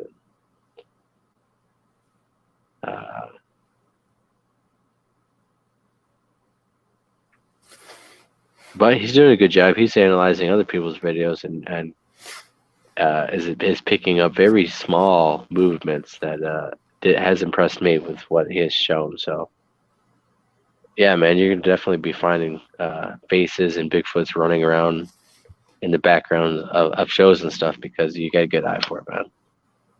That's something I'm not good at. I've tried and I do it to my own videos. I mean, I'll spend hours watching my own stuff trying to do it, but I no. When are you going to be in a Robert Kreider's show? You muted yourself. I know. My throat's a little dry, and I don't know. Whenever he has me, I mean, I was supposed to have him my show and stuff like that. That was back when he was actually busy and had stuff just happen, but I don't know. Whatever. When it comes. Curious. Yeah, we haven't talked like recently to set up anything up, but it will happen.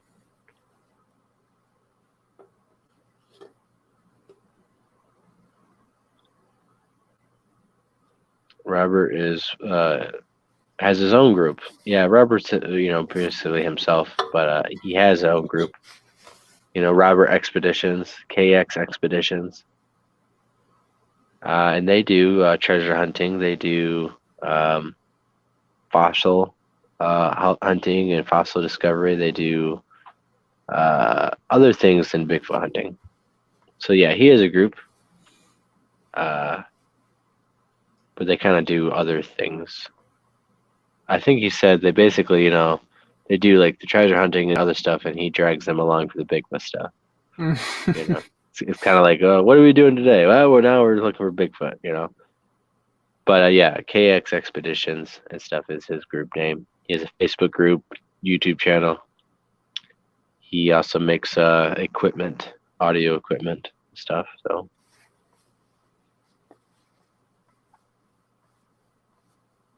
Northman Keep says there's actually a second individual. It's light green. I made a new video on it. Awesome. Everyone check that out. I've not seen that.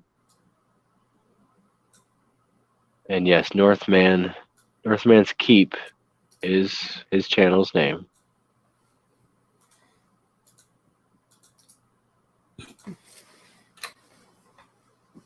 Saw the doc with me, Jason, and Robert in it. It was real good. Yeah, Jason Kenzie's searching for Sasquatch, chapter 1 or chapter 3 and 4.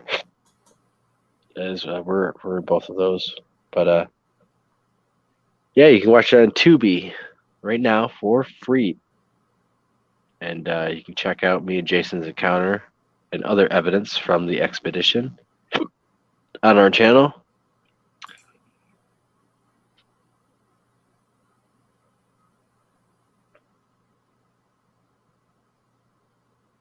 Yeah, it was great. I was very lucky and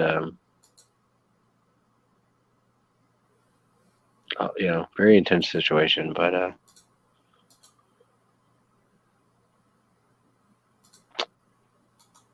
hopefully you're gonna top it this year. Hopefully we get better evidence of it. Can show you guys the eye shine, show you guys what we had seen, the silhouette, the massive heads that we had seen. Me and Jason, yeah, if that was in the daytime, man, that'd be pretty good. So, well, it's 2 hours and 30 minutes, James. How do you feeling? Tired. I know you're looking tired, man. Yeah, I think the white light's probably getting to me. yeah, I think we're gonna be calling it here, guys. Unless you guys have any other major questions you guys are itching to have answered. Yeah, let us know.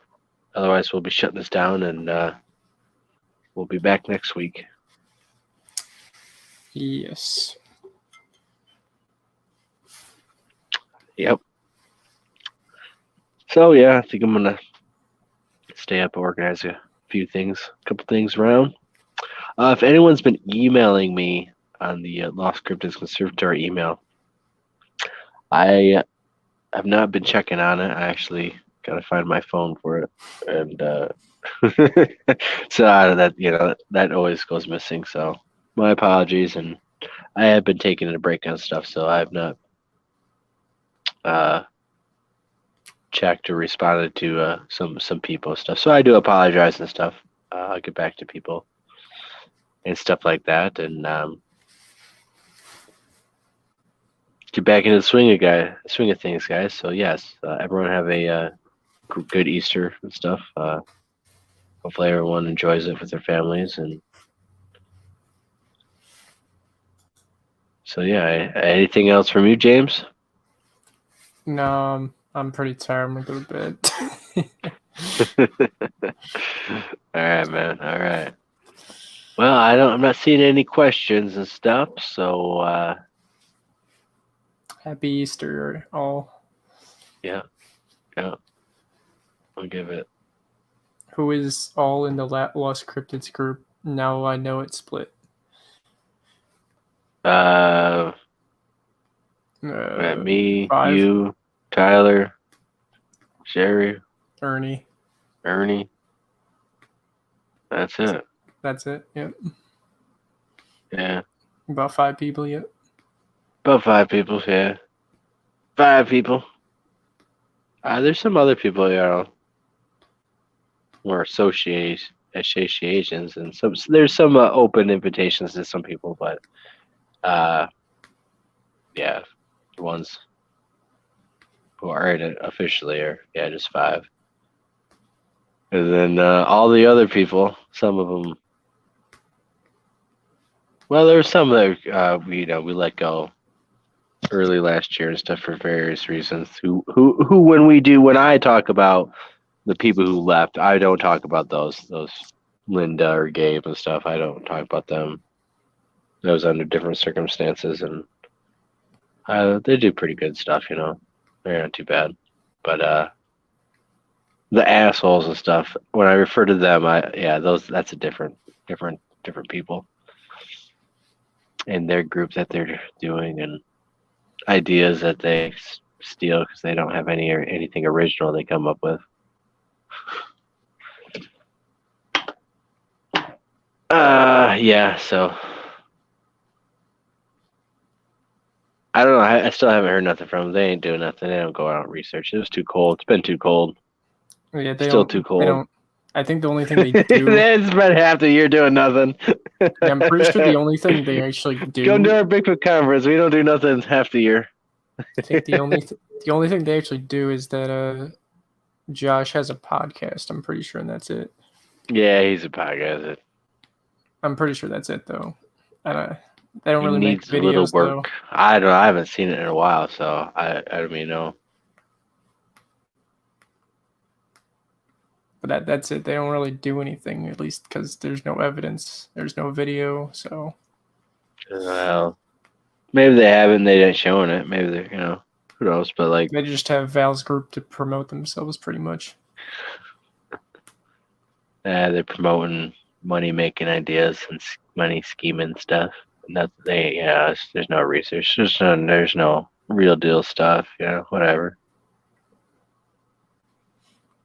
they can't get mad at mad because they don't ever experience stuff when they don't put the work and go out in the woods and do it,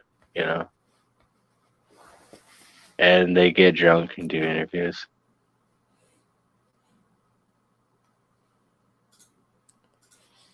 Yep. Yeah, Chad used to get drunk and go on ours. I'd tolerate it, but like, I can overlook a lot of things. Like if you're like my friend and you don't really, are really like effing me over and stuff. Like there's a lot I could tolerate, and I did, but like, I shouldn't have. I saw that coming with the junk interviews and the perving on the beauty queen. Yeah, that.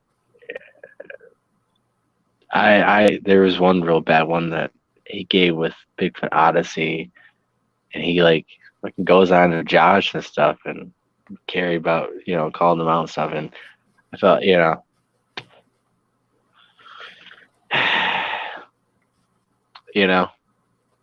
I shouldn't have tolerated that and stuff, but yeah, unfortunately, the beauty queen. Beauty pageant. She was in a beauty pageant. Yeah, she is a very respectful researcher, and I didn't tolerate that at all. Actually, me and her talked about it and stuff, and he was doing that to two members and stuff. He was being very creepy to other interviewer guests and stuff, and was trying to talk to them afterwards and stuff like that. And yeah, it was very embarrassing having to. So, whatever. My girlfriend definitely called it out like on day one and stuff. You know what it was is he'd go out in the woods, he'd be drunk, but he'd be out there trying. And yeah, I guess he was a little bit of a friend, but I think some of his smooth talk. He's a real good smooth talker. He's a con artist, salesman. He can sell you stuff, and I think got in the way. But things happen for a reason. So Krakenfoot, yes. So yeah, if you guys watch the one where it's like. We're about ready to go to the 168. Yeah, that was horrible, man. It was like that was it. I was like, fuck, done with that type of shit, man. That better never happen again. And so yeah, any other questions? Any other questions? I'm pretty sure that's it. The last question, pretty much. I'll answer whatever. I don't care. But I don't. Yeah, they don't. They tried to sell shirts under my name, still try to make money off the Lost Cryptids. He still goes out and wears his Lost Cryptids and tries to act like he's in the group, and it's pathetic. It's all about money with them, and they're gonna do the Michigan Bigfoot Conference and try to make a bunch of money together. But we have a video clip of them all screaming at each other, and everyone's, they all Chad and them all backstabbing each other, and they're all in it for the money. So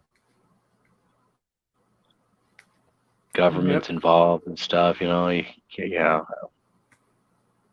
was a big eye opener. I learned a lot. Yeah, it definitely was for the best.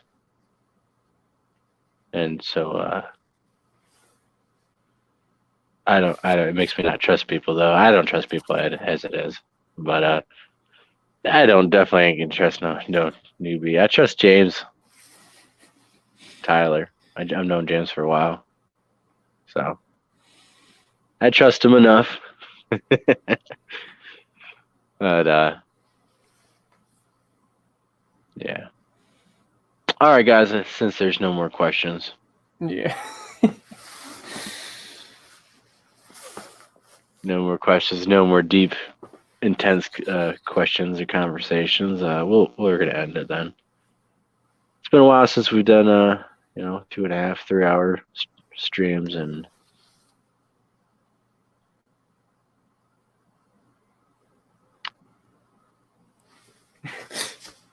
I'm giving one more minute just in case, there's just one more little love and money changes people. Yep, that's what happened. I mean, that's what, yeah, that's what happened basically. Yep, but yeah, let's end it. I'm gonna stay up late.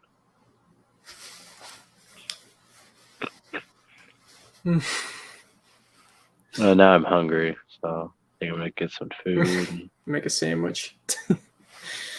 something. All right, well, have a good one, guys. See you next time. Yep.